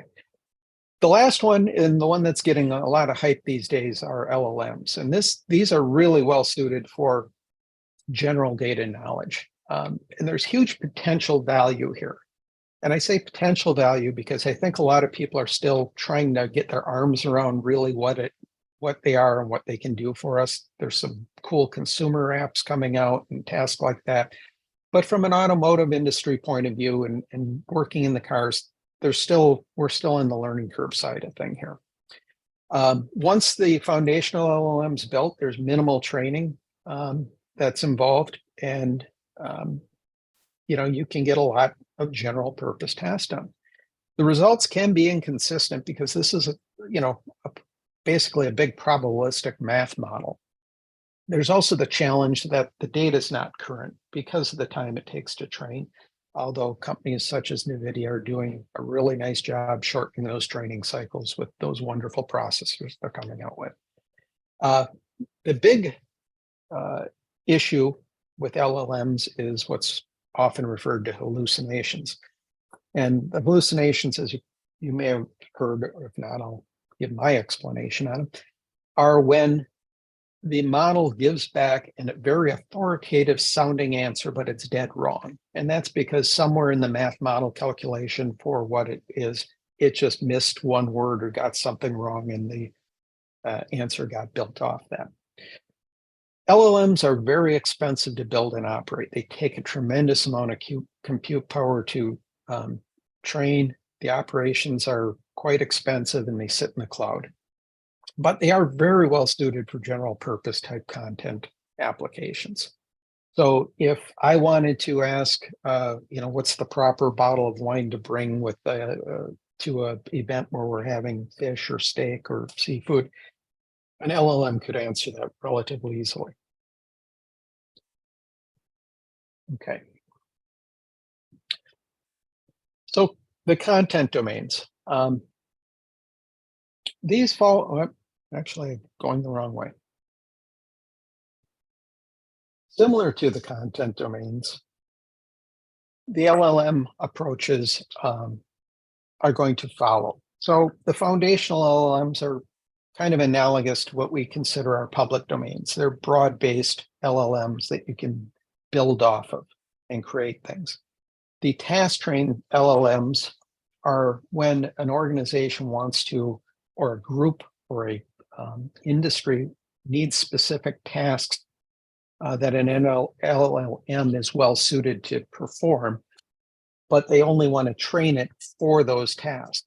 So you don't need the whole capability of a foundational LLM, but you want a subset of tasks that the LLM technology performs very well here. And then on the other side of the spectrum, there's private LLMs. And private LLMs are applicable for enterprises that want to put their data into an LLM so they could have maybe a customer service application.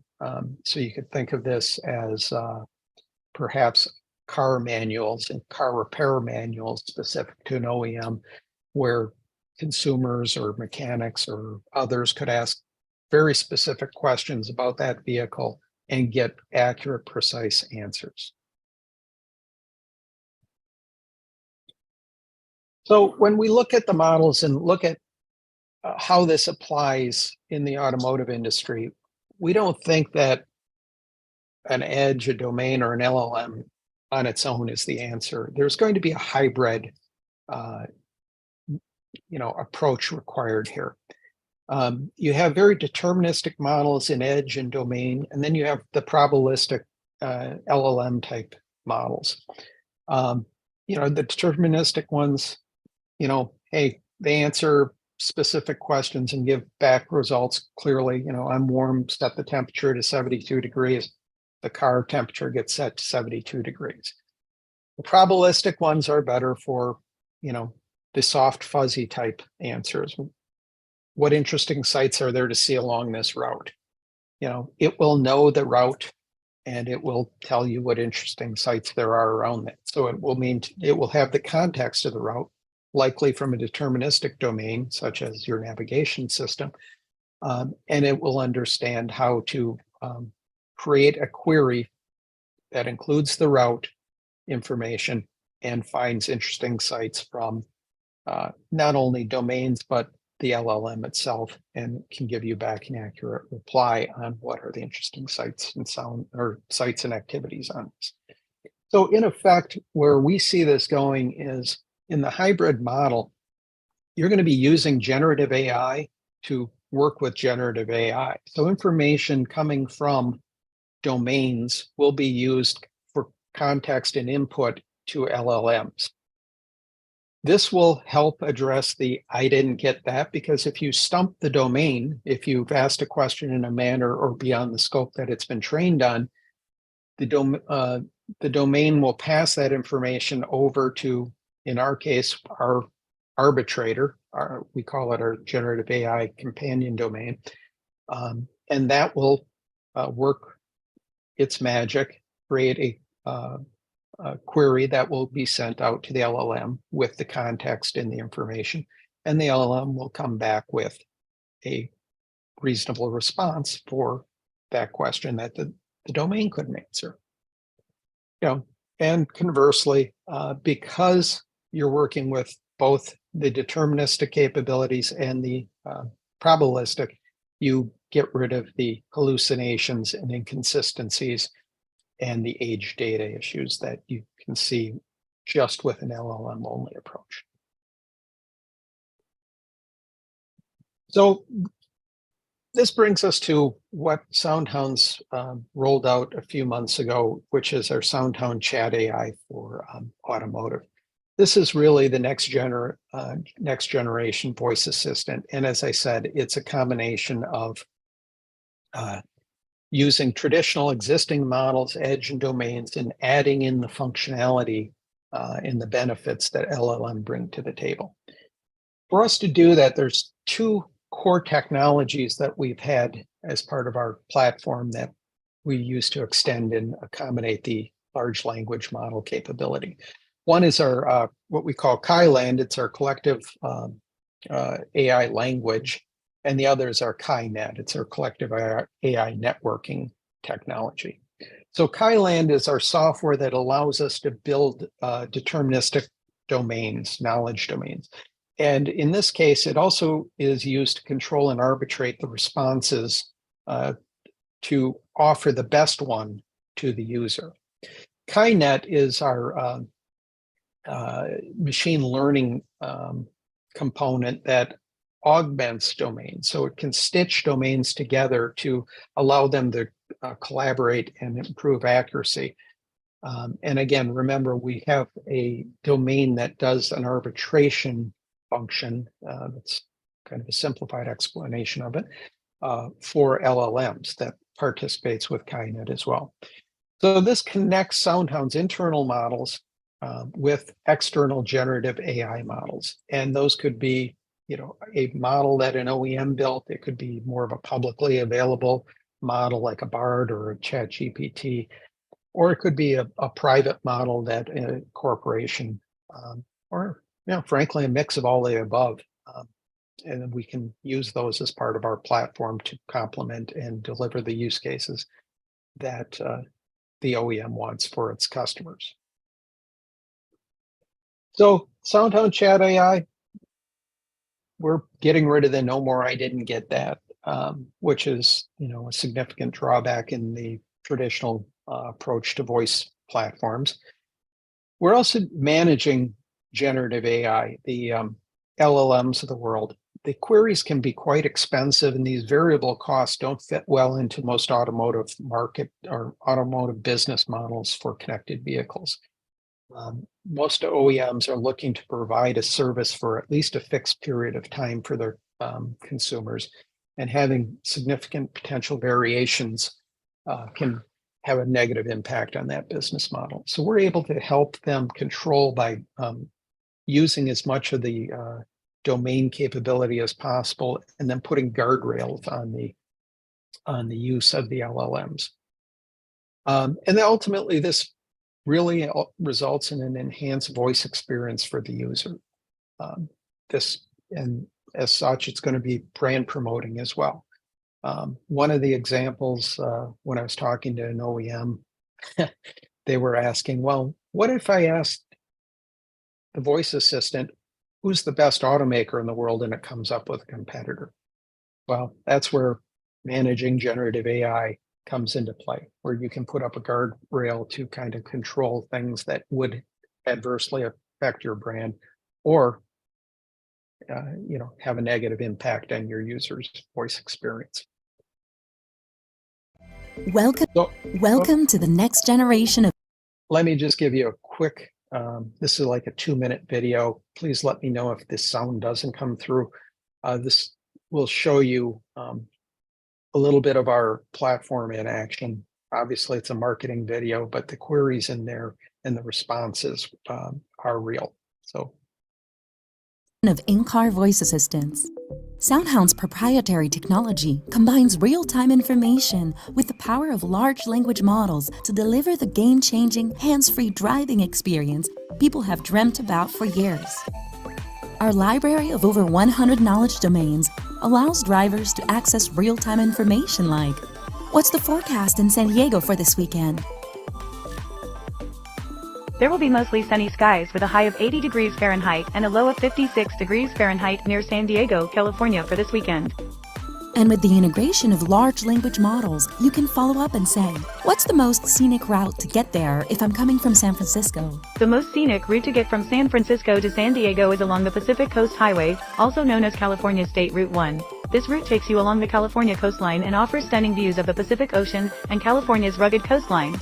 Followed by, what are the top 2 Instagram-worthy stops along the way?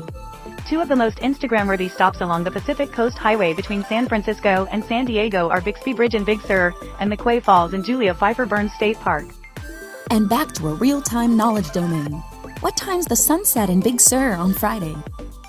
Sunset will be at 7:46 p.m. on Friday, April 21st, 2023 in Big Sur. And in case you ever run into car issues, you can check on things by simply asking, why are my brakes squeaking? Your brakes might be squeaking due to several reasons, such as worn out brake pads, dirt or debris on the brake pads, or a lack of lubrication. Have you noticed any other symptoms, such as reduced braking power or vibrating brake pedal? Thanks to SoundHound's unique mix of voice AI software engineering and machine learning algorithms, you can say goodbye to AI hallucinations and didn't get that moments. With SoundHound Chat AI for Automotive, the driving experience has never been more seamless. What are some kid-friendly burger joints nearby? Is parking free at the San Diego Zoo? What's the score of the Padres game? How old is San Diego and why was the city built? Let's play a... Welcome to the next gen. Okay, so that video, I hope, gave you just a little bit of information, a little bit of information on what it looks like in a vehicle, or how it could potentially look in a vehicle. Really, we view that Gen AI is an opportunity for OEMs to differentiate. I'll get into that just real quickly here. There's some usage trends here. 87% of weekly drivers who have a voice assistant have tried it. 50% use it every week, and 37% rely on it. This is from a study that we had a third-party company do.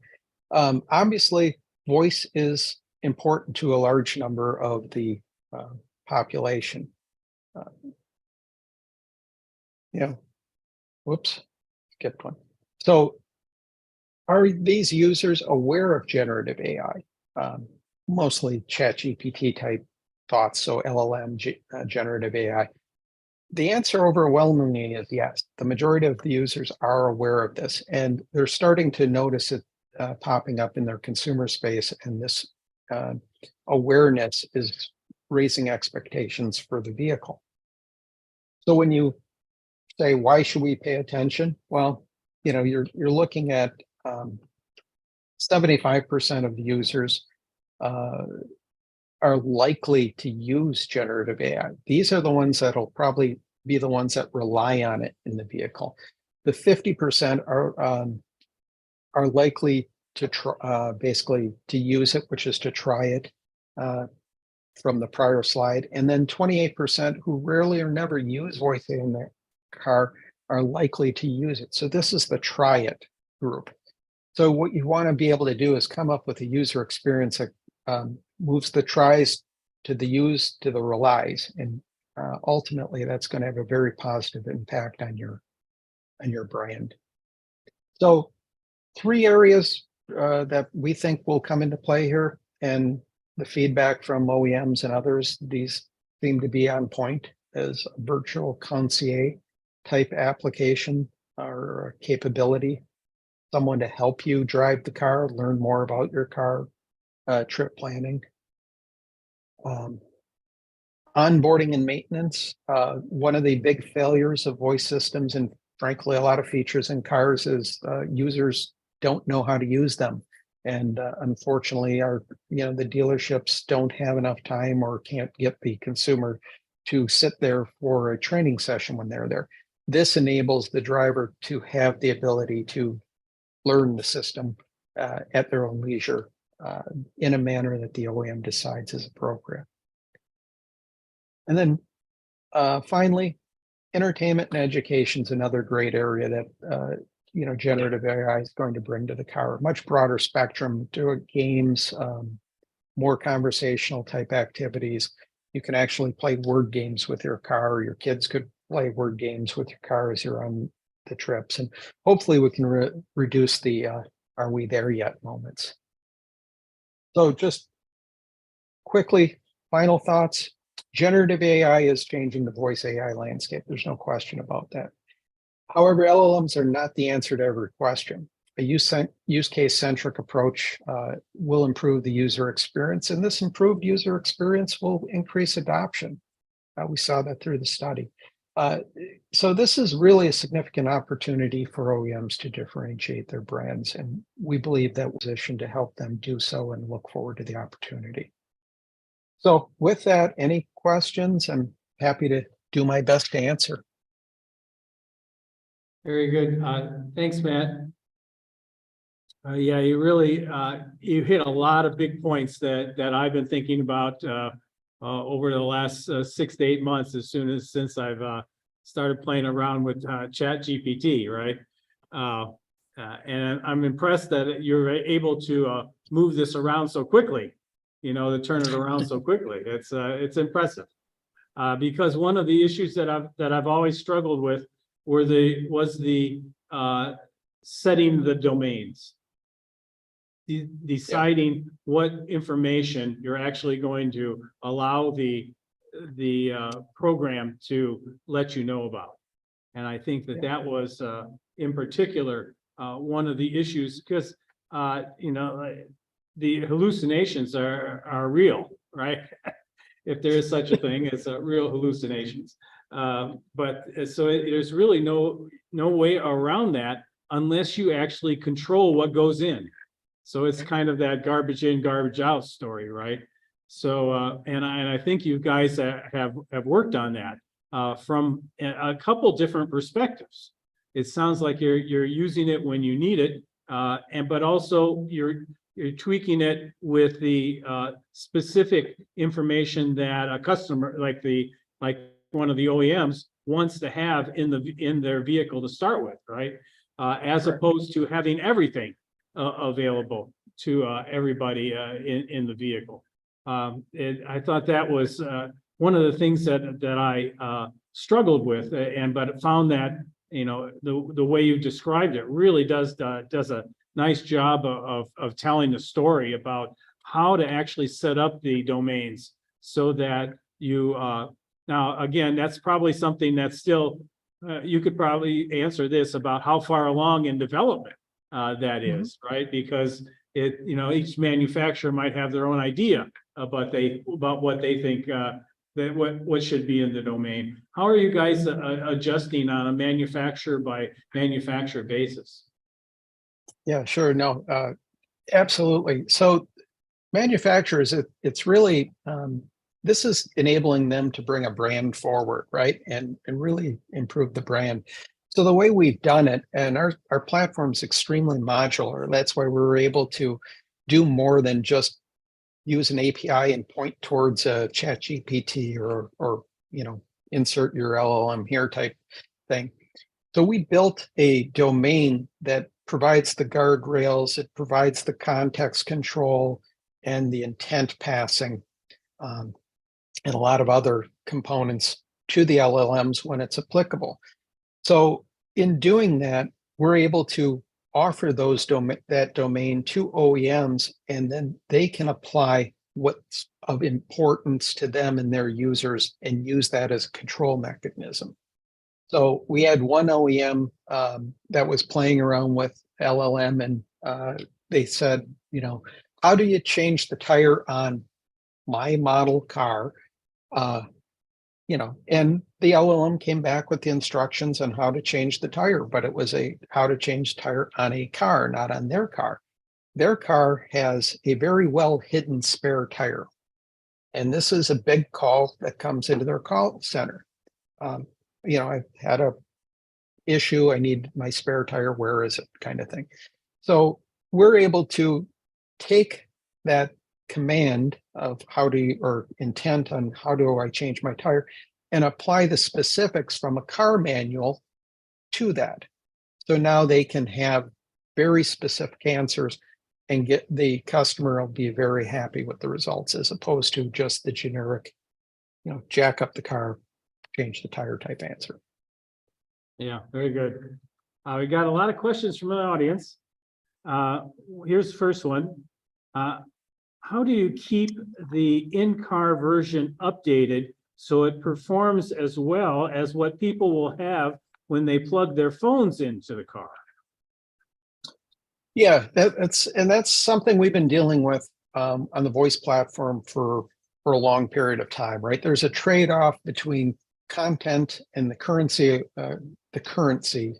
being current of the content and the processing limitations in the vehicle. So what we've typically done is implemented a hybrid solution where you have in the vehicle the stuff that you absolutely need with or without connectivity. Then there's stuff that you can have in the vehicle or that's less important. I might not need my stock scores or stock price information if I'm 4 floors underground in a parking structure somewhere. But I definitely want my window controls or my door lock controls. So we work with the OEMs to find out how they want to represent their vehicles in those scenarios.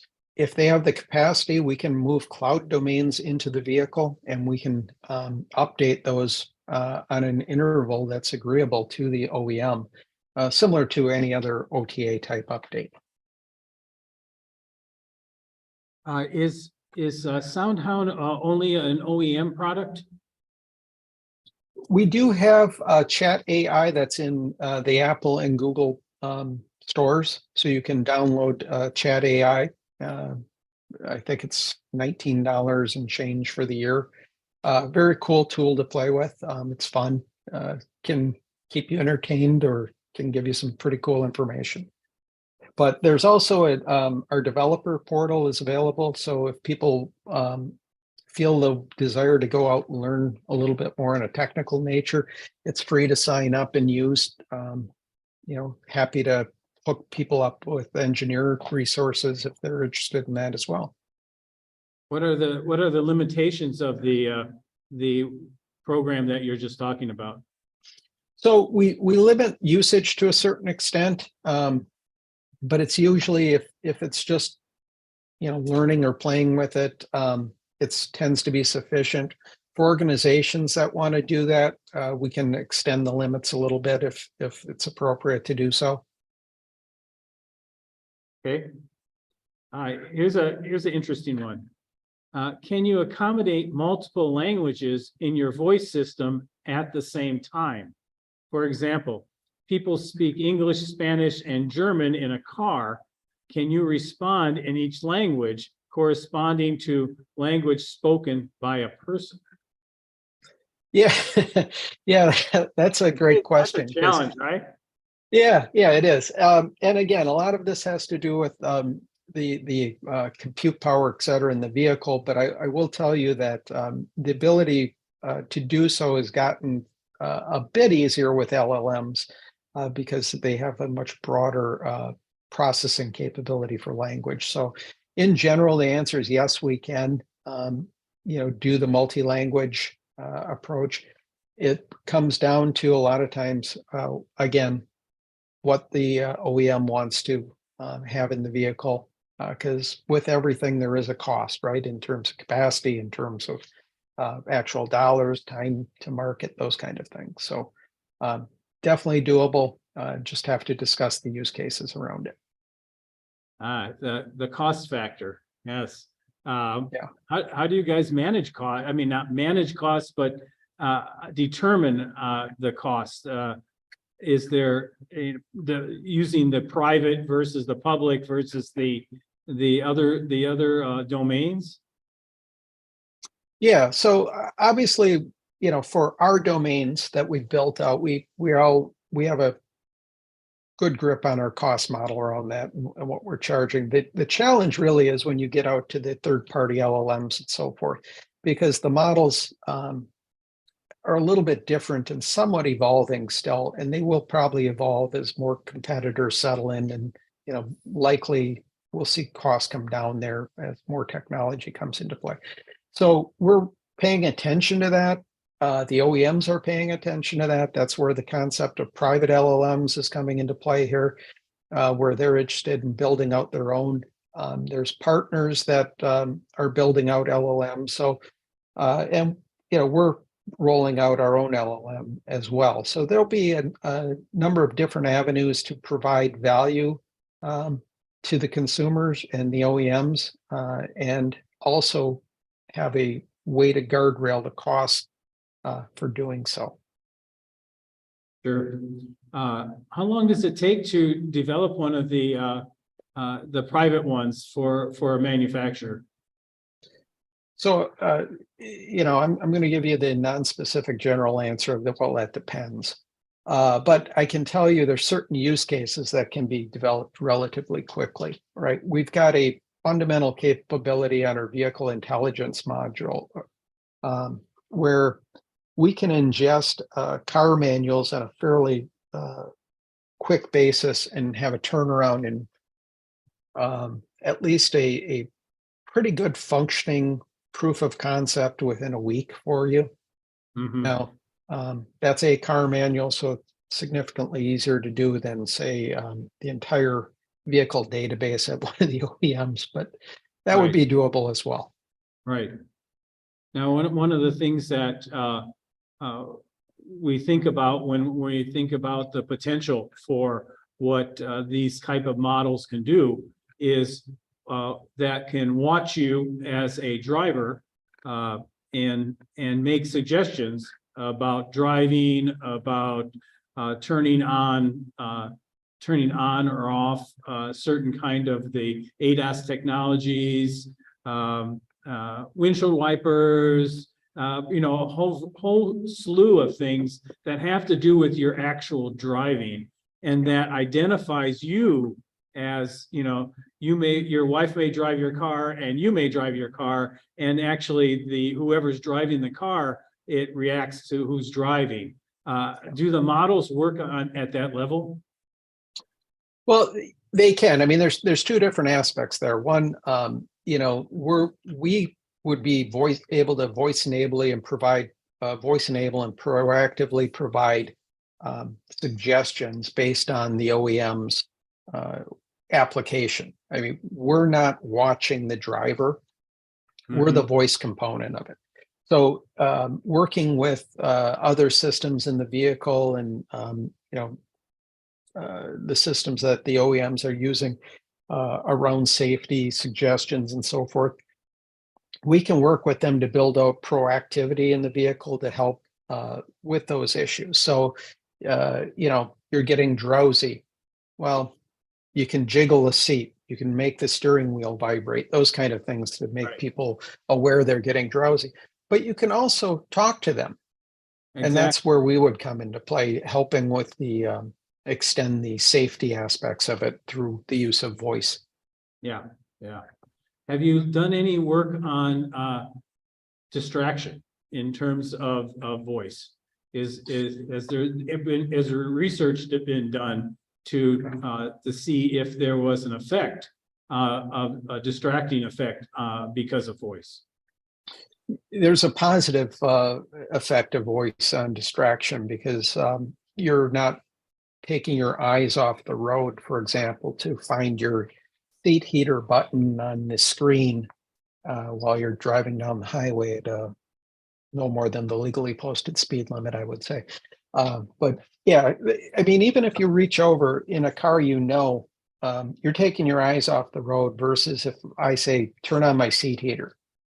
Or I'm running low on gas and I'm starting to get worried.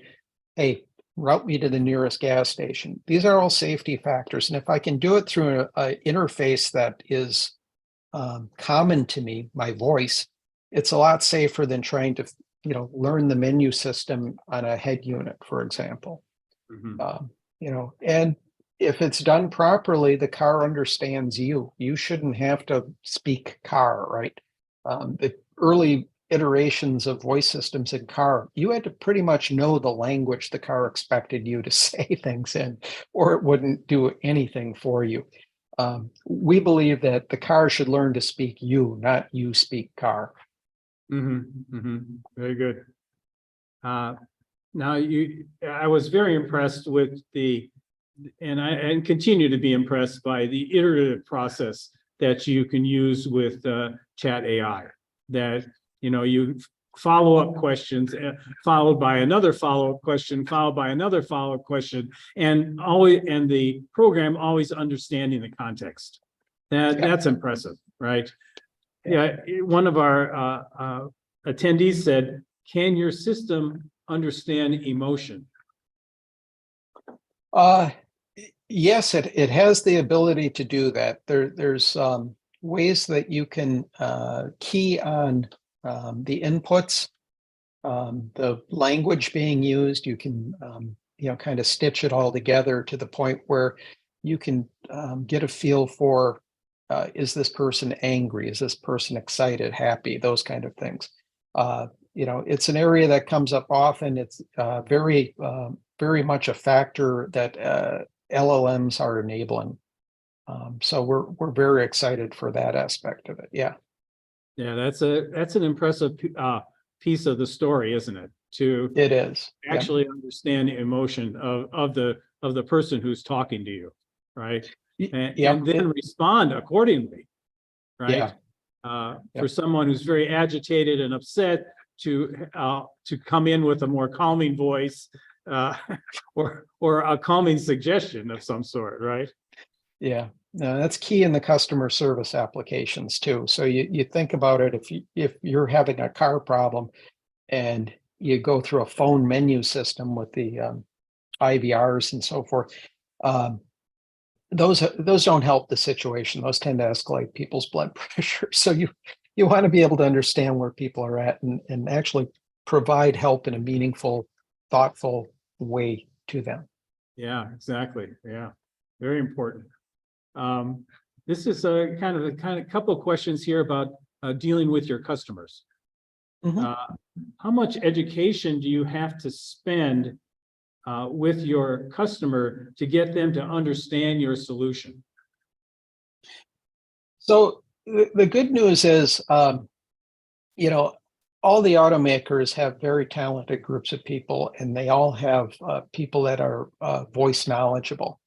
So when we come in and we show them our approach to voice, especially the modularity and our ability to kind of bolt in LLMs and control them seamlessly, they seem to get it right away. It's very exciting for them. I've had multiple meetings in the past few weeks where people have, afterwards said, your approach is basically what we were trying to come up with, but we didn't have it articulated like, and that makes sense. I mean, we've been doing this for 18 years.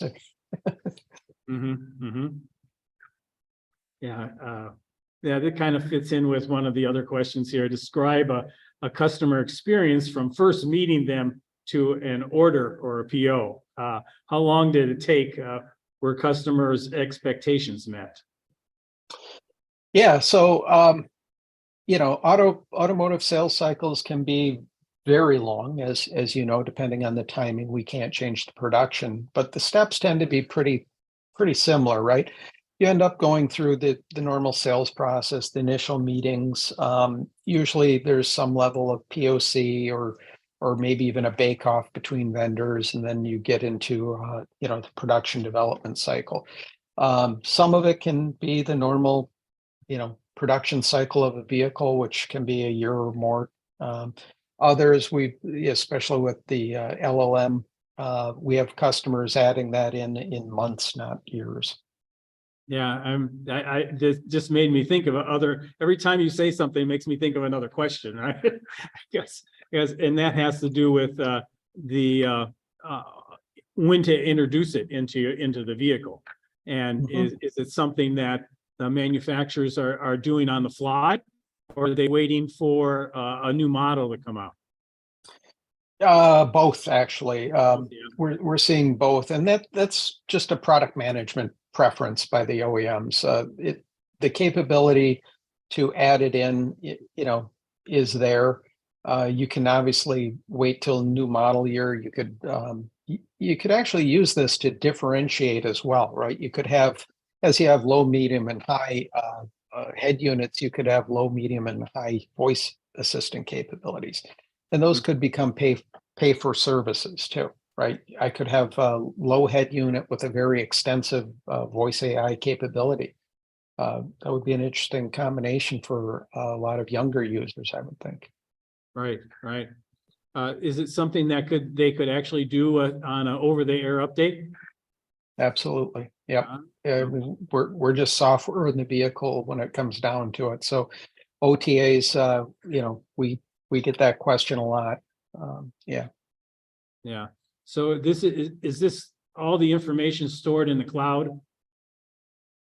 No, it's a combination. Like I said, we typically are implementing hybrid solutions. So there's a core set of functionality that will reside in the vehicle. And if the intent can be answered in the vehicle, it will be. But we send it both to the vehicle and the cloud, and the highest score coming back is where the answer is. And the score could be based on time to response or quality response or a blend of those. Very good. Technical question. how much faster is your two-step algorithm than the traditional three-step one? Uh, I don't have a way to quantify an answer on that other than it's basically real time. So when we look at the interpretation, and I'm assuming this is the ASR and LU type comparative. So if that's the case, when you're speaking a sentence, hey, I'd like my windows rolled down, please. The processing to derive the intent, like I said, is usually done before the sentence is complete. There's enough clues in that, in the way we process and apply context to it, that we understand what the intent is before the user finishes talking in a great majority of cases. Mhm. Have you done things outside of the vehicle? Outside, meaning other companies, absolutely. Now, here's Or here's the ways, and the reason I ask is, one of the questions is, since you work on sound and acoustics, have you worked on a manufacturing shop floor solution to capture electrical connection assembly clicks in a noisy shop floor environment? yeah, I can't say we've done that specifically, but I mean, sound detection is sound detection. It would be interesting to train the model in that environment, but it certainly would be doable. Yeah. Would be an interesting use case. Would be happy Yeah. to chat more about that. Yeah. Matt, when you look at to where, I mean, you've made some tremendous progress just within the last couple of years. What do you see as the biggest challenges in your implementation over the next few years? Keeping up with all the interest. No, there's a lot of challenges. Nice problem to have, isn't it? Yeah. There are a lot of challenges, both practical and theoretical, right? I mean, the theoretical is that these models keep changing at a pace that you just can't keep up with, right? Okay. But then there's practical. Cars are built for 10 to 15-year life cycles. So what's going in them today has to last, or you have to have a way to manage it over time, right? So that's a big concern, and it's caused a little bit of realization pause, I think, for the OEMs. They definitely get the idea of generative AI and they like the idea of applying it, but it's kind of crawl, walk, run. So the crawl might be, all right, let's use this for like vehicle intelligence. I mentioned that we have a vehicle intelligence capability around, say, the user manuals and other capabilities. That one makes sense, but some of the other use cases, they're kind of saying, all right, let's wait and see on how these roll out, because it's a commitment and the resources in vehicle are scarce, right? Even when you're talking the capability of the processors today, Moore's law says that those processors won't be all that great in 5 years or 10 years. So we have to take that into consideration from a practical matter. Yeah. The technology on the vehicle, you're saying, may not be capable for the future? No, well, I'm just saying that the technology going in today has, it's budgeted, right? Yeah. So going forward, you have to be cognizant of the budget today. So going forward, you have to figure out how to do things with less and less resources so you can get more in. And that probably will be the case as efficiencies come into the system. But it causes people to have to make decisions today about what's the go forward position. That's obviously driven by the business cases. Yeah. If money's not an issue and capacity is not an issue, we can do anything anywhere, right? So you're expecting, and it's probably, you've already seen this, each manufacturer has their own way about how they're going to approach this. Absolutely. Yeah. Absolutely. And you're able to tailor that to however they would like to play it out, right? Yeah, absolutely. There may be the idea to put in a use case that's fairly significant, but perhaps the OEM doesn't have the processing or RAM or storage budget needed for that. We can work with them to come up with a use case or a way to implement a version of that use case that makes sense for their environment and the practical constraints there. It's a reality. Everyone understands it, and part of being in this industry. Yeah, yeah. Well, very good, Matt. I think we've used up all our questions, and I'm sure we may have some more along the way. Are you going to be able to stick around for the last presentation and I'd like to get your opinion about it's a pre-recorded interview that I did. Do you know Missy Cummings? Have you met her before? I've not met her. I know who she is. Yeah. So it's interesting to hear her side of the story and and I'd like to get your opinion on it as well. She's I'd be happy to stick around. Basically focusing on autonomous vehicles and AI, but she also has opinions about AI as inside the vehicle in general. Cool. Well, thanks very much for having me, Bruce. Appreciate it. Enjoyed the interaction here and look forward to this next presentation. All right, let's see what's going. See how it goes. Thank you. All right. Welcome, Missy. Thanks for having me. Missy, can you talk to us a little bit about how you see AI currently being used in AVs? Well, so artificial intelligence can be used in a couple of different ways, actually multiple different ways. When you hear about machine learning, that typically means neural nets. And so that's where you find neural nets in autonomous vehicles is primarily in the computer vision system. So the neural nets, for example, learn, you show them 1 million images of a stop sign and will learn the outer edge of the stop sign, the outer edges of the word stop, and they understand to statistically correlate the edges of that of those images with this thing known as a stop sign, and that thing is associated with bringing the car to a stop. So that is one area of AI that those same neural nets can also be used, or similar neural nets, to do driver monitoring. So this is where you see in driver assist. So you can train the cameras, you train them on 1 million faces, and you train the neural nets to recognize that this is asleep, this is awake, asleep, awake, right? And that's how the cars actually potentially learn to identify someone who's not paying attention.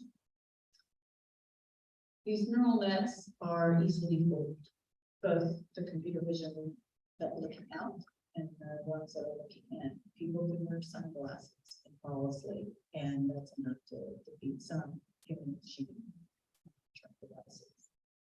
Getting ahead, looking over here, looking there, these devices. In the cameras that face out, that artificial intelligence in there, and we saw this with Cruise in San Francisco. They had an accident where one of their vehicles rammed the back of the bus. How is it possible that a car with LiDAR could actually hit the back of the bus? Well, it turns out that they had decided that for these kinds of engagements, that the computer vision system would be the primary sensor and the LiDAR would be the secondary system. And they only ever trained their computer vision system to recognize regular buses. But this particular bus that got hit was an articulated bus that kind of bends in the middle, goes like that. Which were everyone commonly encounters articulated buses when you drive in San Francisco. So the neural net in that case was blind because if they don't recognize something that they're seeing, then they see nothing, and thus it ran into the back of the bus, and the LiDAR was never called on because there was the system didn't know that it needed to call a LiDAR. So, you know, AI has a lot of problems, that kind of AI, we call that connectionist AI elements. There's other AI that more symbolic AI in navigation system, like for example, that's planning and doing a particular path generation, right? So this is more deterministic AI that we know that works very well. So I don't worry so much about that AI. What I really worry about as a researcher is anywhere where computer vision shows up. Well, now that we've started, I can actually interrupt her and say, who is Missy Cummings? Well, she's the director of George Mason University's Autonomy and Robotics Center and a professor at the university.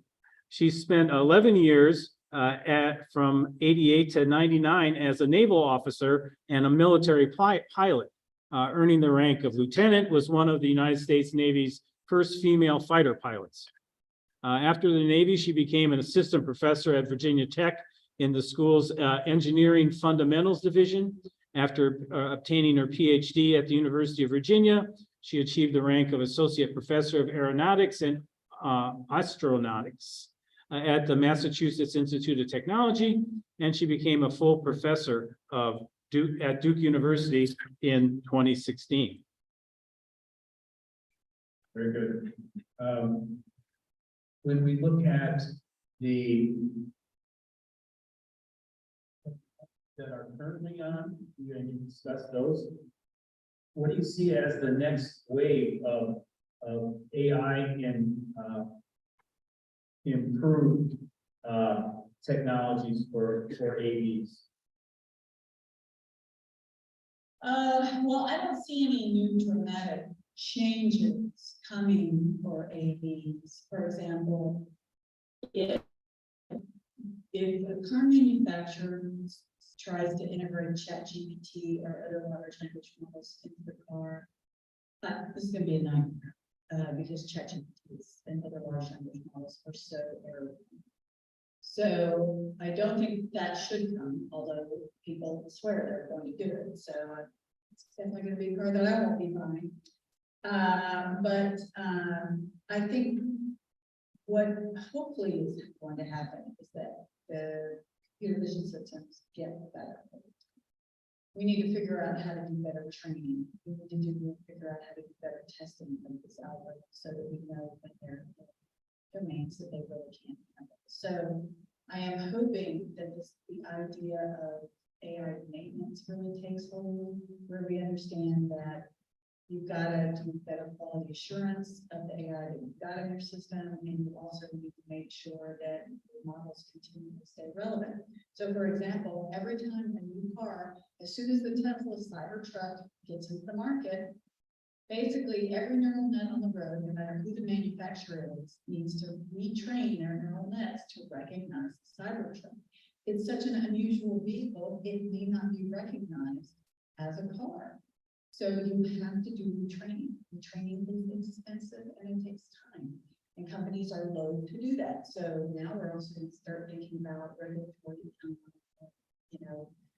how are we going to regulate the retraining of the systems? Are we going to use standards? Will some standard agency come out and say, you need to do retraining on this kind of time scale or under these kinds of circumstances when cars get involved? Nobody's talking about that.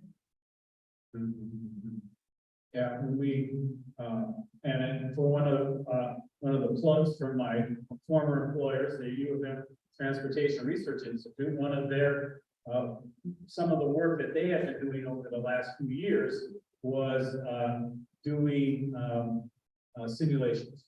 And that they had figured out ways of doing simulations so that they, especially for connected and autonomous vehicles, so that they didn't have to be on the roads all the time trying to generate this. They could do it through simulation. And I think that the generative AI, they're talking about using that as well as a training mechanism for training AI. Does that jive with what you're expecting? Well, I mean, you just said generative AI and I just canned large language models and they're very close. So I'm not saying generative AI can't be helpful in simulations. Maybe, but I think one of the things that we've seen in the self-driving community is that car companies are too reliant on simulations.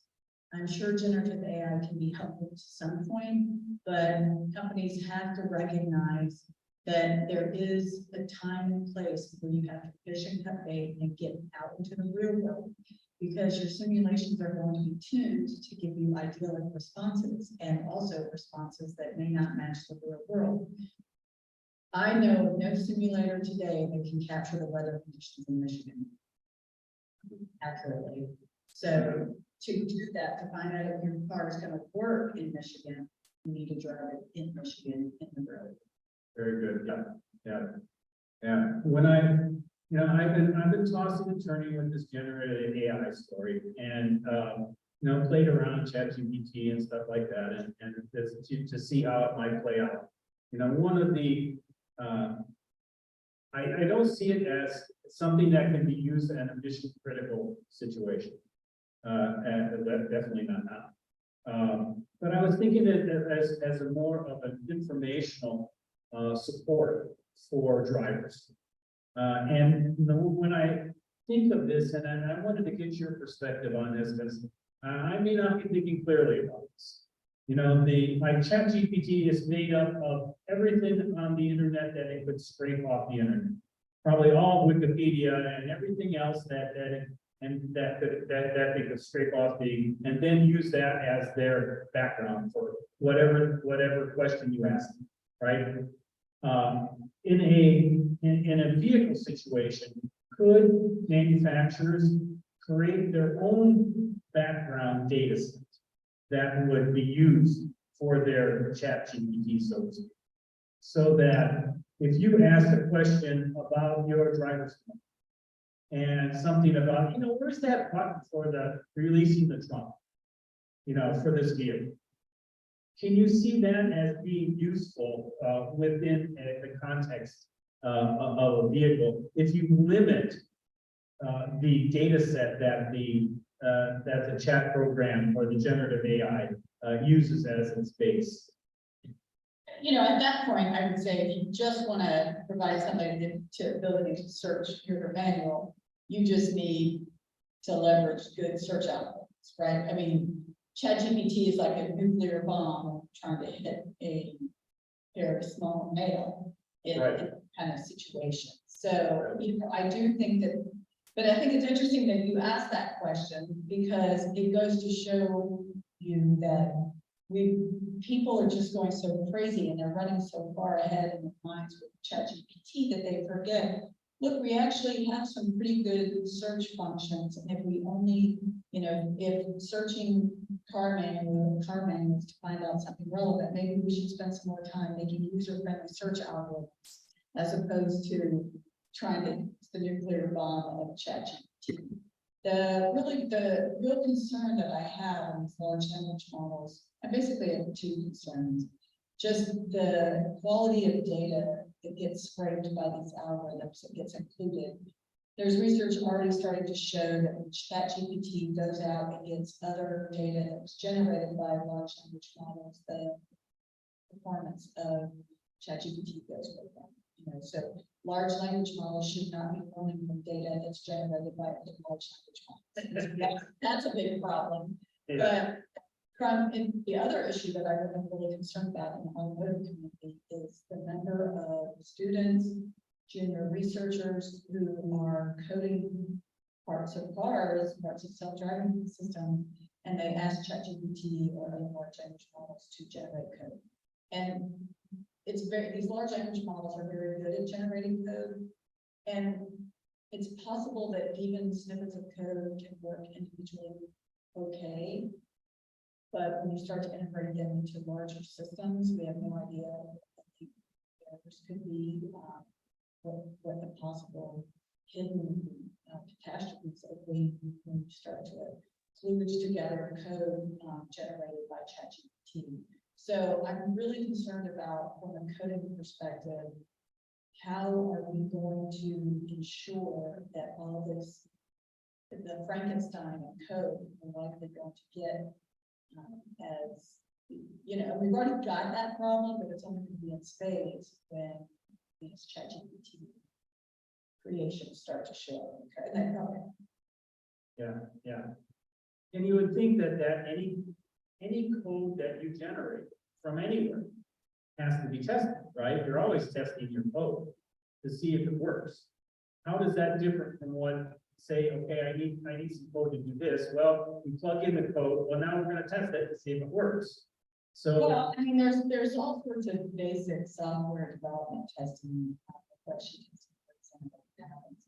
But it's not clear yet how to test code that's not deterministic, like what comes out of neural nets, especially to what we call in the edge cases, which turns out not to be edge cases that we normally think about, right? So the articulated bus versus the regular bus. You don't need to ever, once a human being sees a bus and knows that thing's a bus when you're 2, from then on, you know that even an articulated bus is a bus. Nobody even had to tell you that that was a bus. You just figured it out. Unfortunately, AI needs to be taught every single thing. And so we don't really know what the limits of that every single thing are. So we're continuing to find that out. So in that case, for example, turns out articulated buses were an edge case for it, but nobody understood it was an edge case. And so there's going to be a lot of trial by fire, and we need to stop that. We cannot be having vehicles, safety critical systems running around the road, learning that things are bad only after they do them. yeah, it's very much the Silicon Valley model, right? And in situations where you're writing code for, when you were first developing Microsoft Word, okay, things didn't work out for some reason, you know, some code may not have worked. But to do that on a vehicle, and now people's lives are at stake. And property, but especially their lives at stake. It's really different animal when you start talking about, you know, we're just going to put stuff out and break things, because breaking things means potentially people dying, and it's a very a tricky business when you try to bring in the model of the tech industry into autos. But I really saw I really liked your discussion about the regulatory challenges of doing this, and the responsibility for by the manufacturers.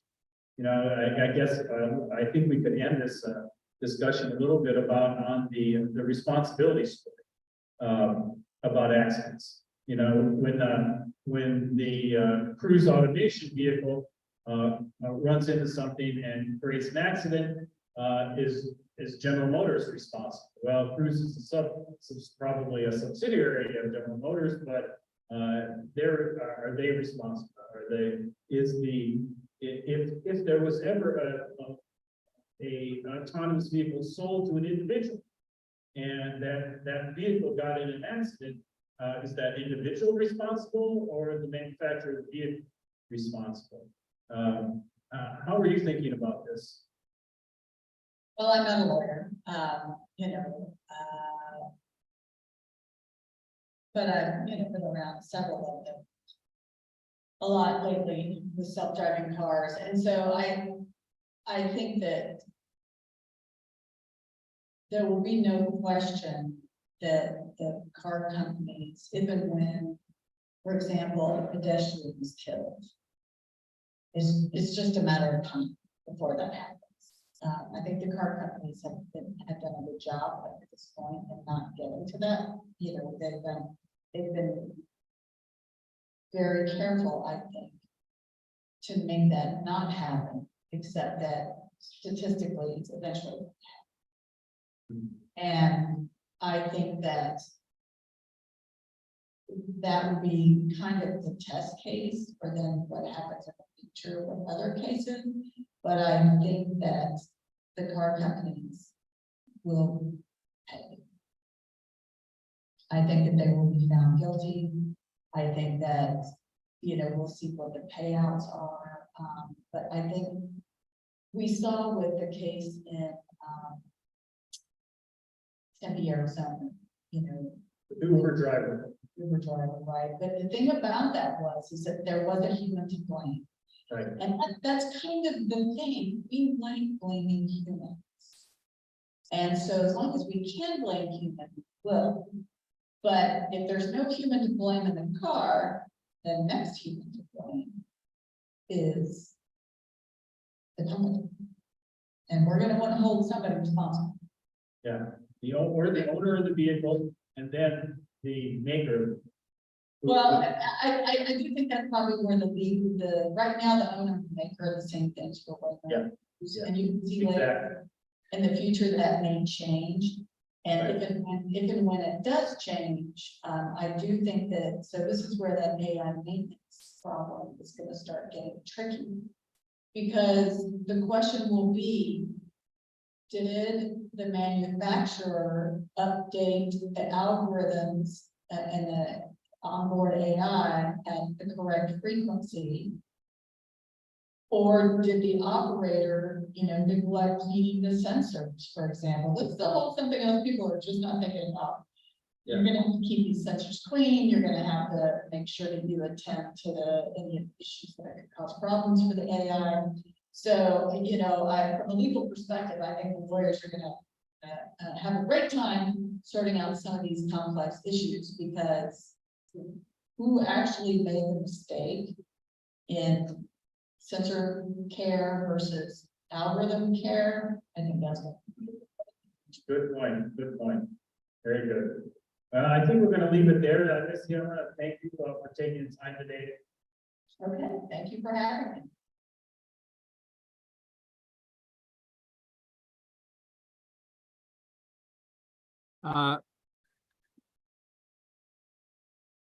And obviously, big differences between what you guys are doing and what she is talking about.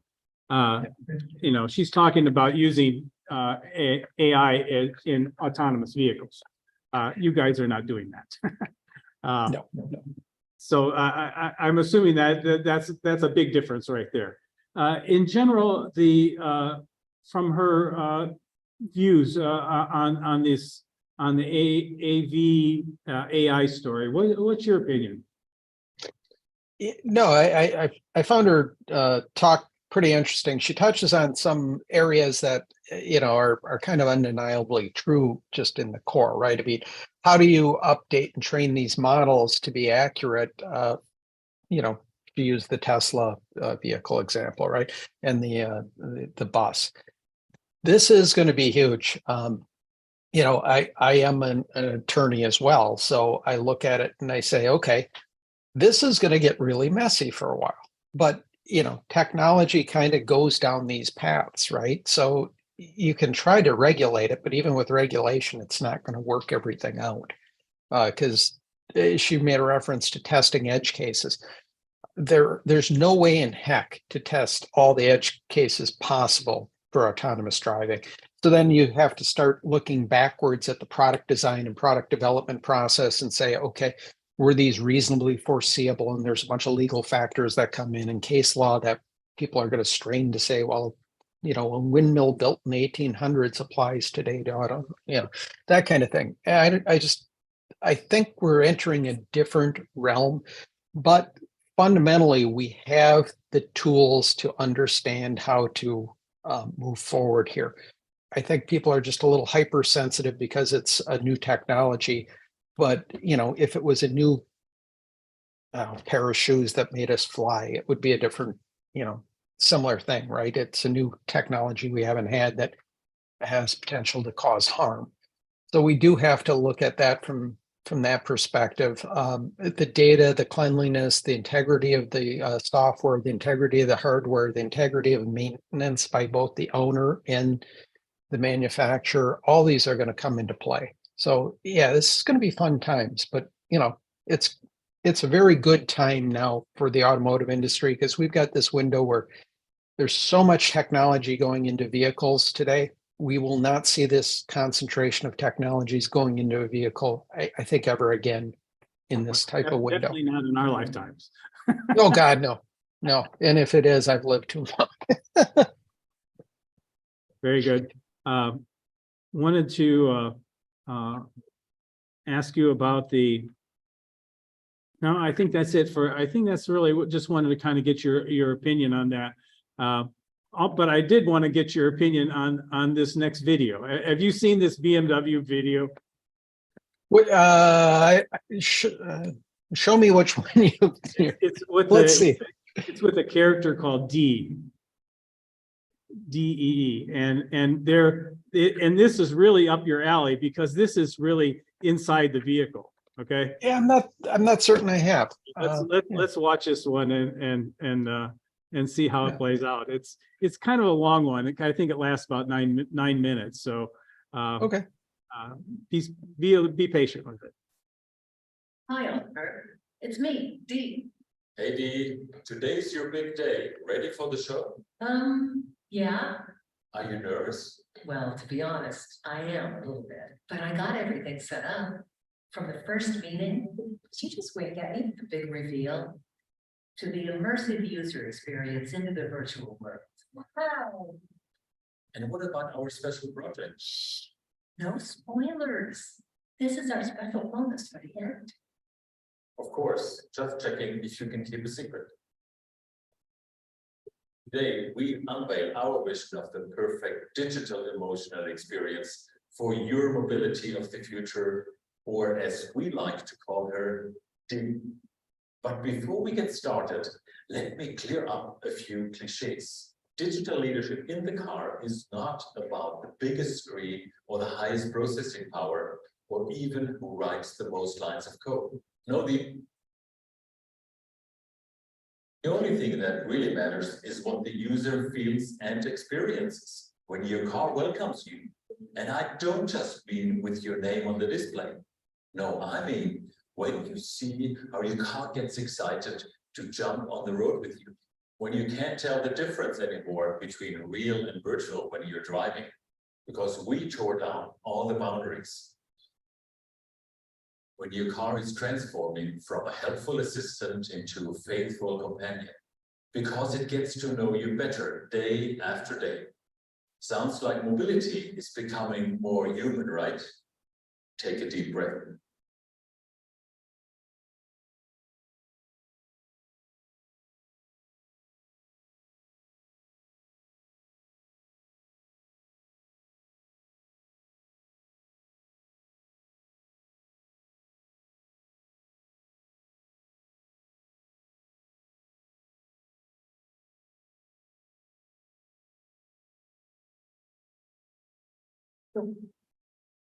Hey guys, I'm about to meet Dee right here and check out BMW Group's vision of fully connected, fully digitalized mobility. They say it's a truly immersive user experience. Sounds exciting. Hey, Hi, John. Great to see you. you too. Shall we get started? Heck yeah. Did you just wink at me? Yeah, why not? Okay. Wow, is that me? Heck yeah. Well, great job. But I was expecting a lot more bling bling. Bling? Yeah, displays, buttons, all that stuff. Oh, okay. Yes, our technology is a little, let's say, shy, but everything is there when you need it. And if you need a display or a switch, then, well, of course, there it is. Say, are you trying to sound like me? Question back. How do you like it? It's cool. It's like talking to my bestie. Okay, bestie, let's hit the road.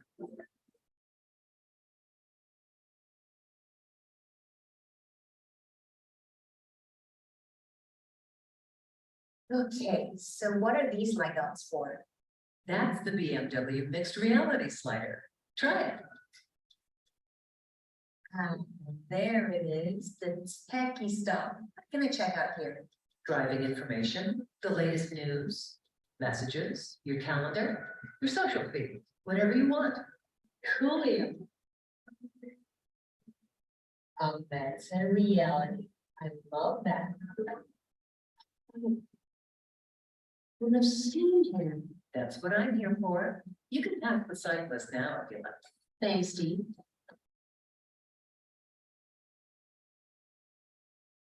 Now I know what a mixed reality slider is. That's great, Jim. But there's more. Oh, awesome. It's like a fantasy world. It's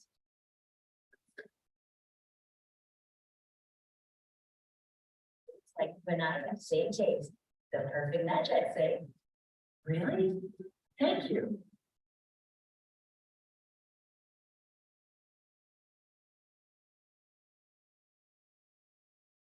Now, John, I'd really like to learn more about you. Yeah, sure. Ever heard of the phrase, show me your social feed and I'll tell you who you are? Sort of, but not quite the same.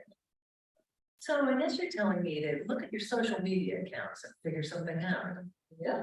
Okay, so here I see you're a bit of a techie. You love anything to do with virtual and augmented reality. So we are a perfect match. And cool. You're into the movies and superheroes of the 80s and 90s? Yeah, totally. There's Knight Rider and Arnold Schwarzenegger especially. He's the greatest. Oh, yeah. Arnie is truly cool, even if he does need a motivational kick from time to time. Are you okay? You know Arnold Schwarzenegger? Yeah, we've had some fun times together. Wanna see? I know. Heck yeah. Welcome, Arnie. Welcome to the future. Wow, didn't see that one coming. Can you change your color? Arnie? But what about the emotions? Oh, if I could, I would hug you right now. Don't be silly. You're calm. You cannot hug me. I can digitally hug you. Whatever. You know, maybe not everything is better in the past. Embracing the future will be helpful. Exactly, because the future isn't that far away. Gee, that's cool. Hey, if you want, I can also talk to you like this. Hasta la vista. what do you think? That's funny, but I think I prefer your normal voice. Really? You're obviously more than just a car with a voice then. Are you kidding? D stands for Digital Emotional Experience. I'm the first BMW with digital soul and my own independent character. And I create a truly human experience. So all BMWs will be like you in the future. That's our vision. I am part of the BMW Group's strategy for the future. Ah, okay, so you're part of the Neue Klasse. Yes, exactly. We've already shown people we can do electric with BMW iX, iX1, iX3, BMW i4, and BMW i7. The same with circular, with the BMW iVision circular. And I embody the vision of digital. So with you, I'm exploring digital worlds. Yeah. And the great thing is, this is just the beginning. Hey, don't leave me hanging. I'd never do that. Okay. So I'm also a portal to the virtual world. Okay, what do you mean? Let me show you. Wow, awesome. That's so cool. But wait, we're still in the city, right? You sure are. So all this is virtual. Even the flowers. I mean, I can literally smell the flowers. You can smell flowers because fragrance is a part of the immersive experience. Crazy. What else is there? Sound and Heat vibration.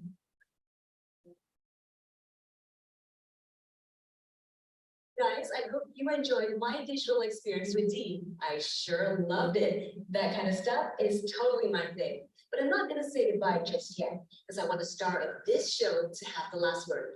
Dee, over to you. hey friends, I am BMW iVision D. I can be your companion, maybe even your soulmate. Either way, I'll always be here to guide you through the real or virtual world. But wait, there's one more thing.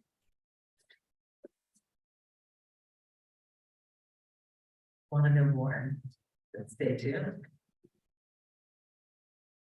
That's pretty cute. There you have it. Yeah. Something for you to aim for, Matt. Yeah, it's pretty cute. I like it. You know, there's certainly aspects of that that are nearer term than farther away, let's say that. But yeah, it's cute. I don't know about the virtual flowers outside. I don't know that that Yeah, would be for exactly. me, but Kind of distracting and go, "Hey, what do you mean you're driving with a car like that? I mean, it's kind of impossible. yeah, How we'll about- have to see what the lawyers say about those. How about your car keeping a secret? Oh, You know, Lord, I yeah. don't think, I don't think law enforcement would like your car to be able to keep secrets, right? No. Did you see anything there that jibes with what you guys are kind of looking towards in the future? Yeah, I mean, obviously, they're really promoting you know, the user experience, and that's where we're going to, right? I mean, it's all about how do you improve the user experience? How do you make it personal? Reinforcing the brand comes into play there. I mean, all the same elements are into play. They're looking at a broader palette than we are, but you know, the voice is the common denominator across those palettes. Yeah. Um, So yeah, It's, I enjoyed it. It was cute, and I think there you can see elements of nearer term reality in it, and then some very futuristic stuff. what was what was surprising to me is that they had someone driving the car. You know, you would think that this, you know, if you have that kind of technology, it would be autonomous. And yet, because it's Yeah. BMW, the ultimate driving machine, we're going to be someone's going to be driving that car. Yeah, I'd hope there's a lot of ADAS involved when the flowers are up all over. I agree. I think that's it, Matt. I want to thank you for your time. Thanks for sticking around and participating. We very much appreciate it. Yeah, thank you. I hope everyone had a good time, and I hope what I shared was helpful. So enjoy the luncheon. Yeah, thank you. All right, take care. So want to end our conference today with a thank you, of course, to our affiliates. They are the ones that help fund our conferences and our research projects. And we're looking forward to seeing you again in November 15th for our 16th annual Inside China Conference. If you have any questions along the way, feel free to reach out. You have my contact information, and we'll see you next time. Take care.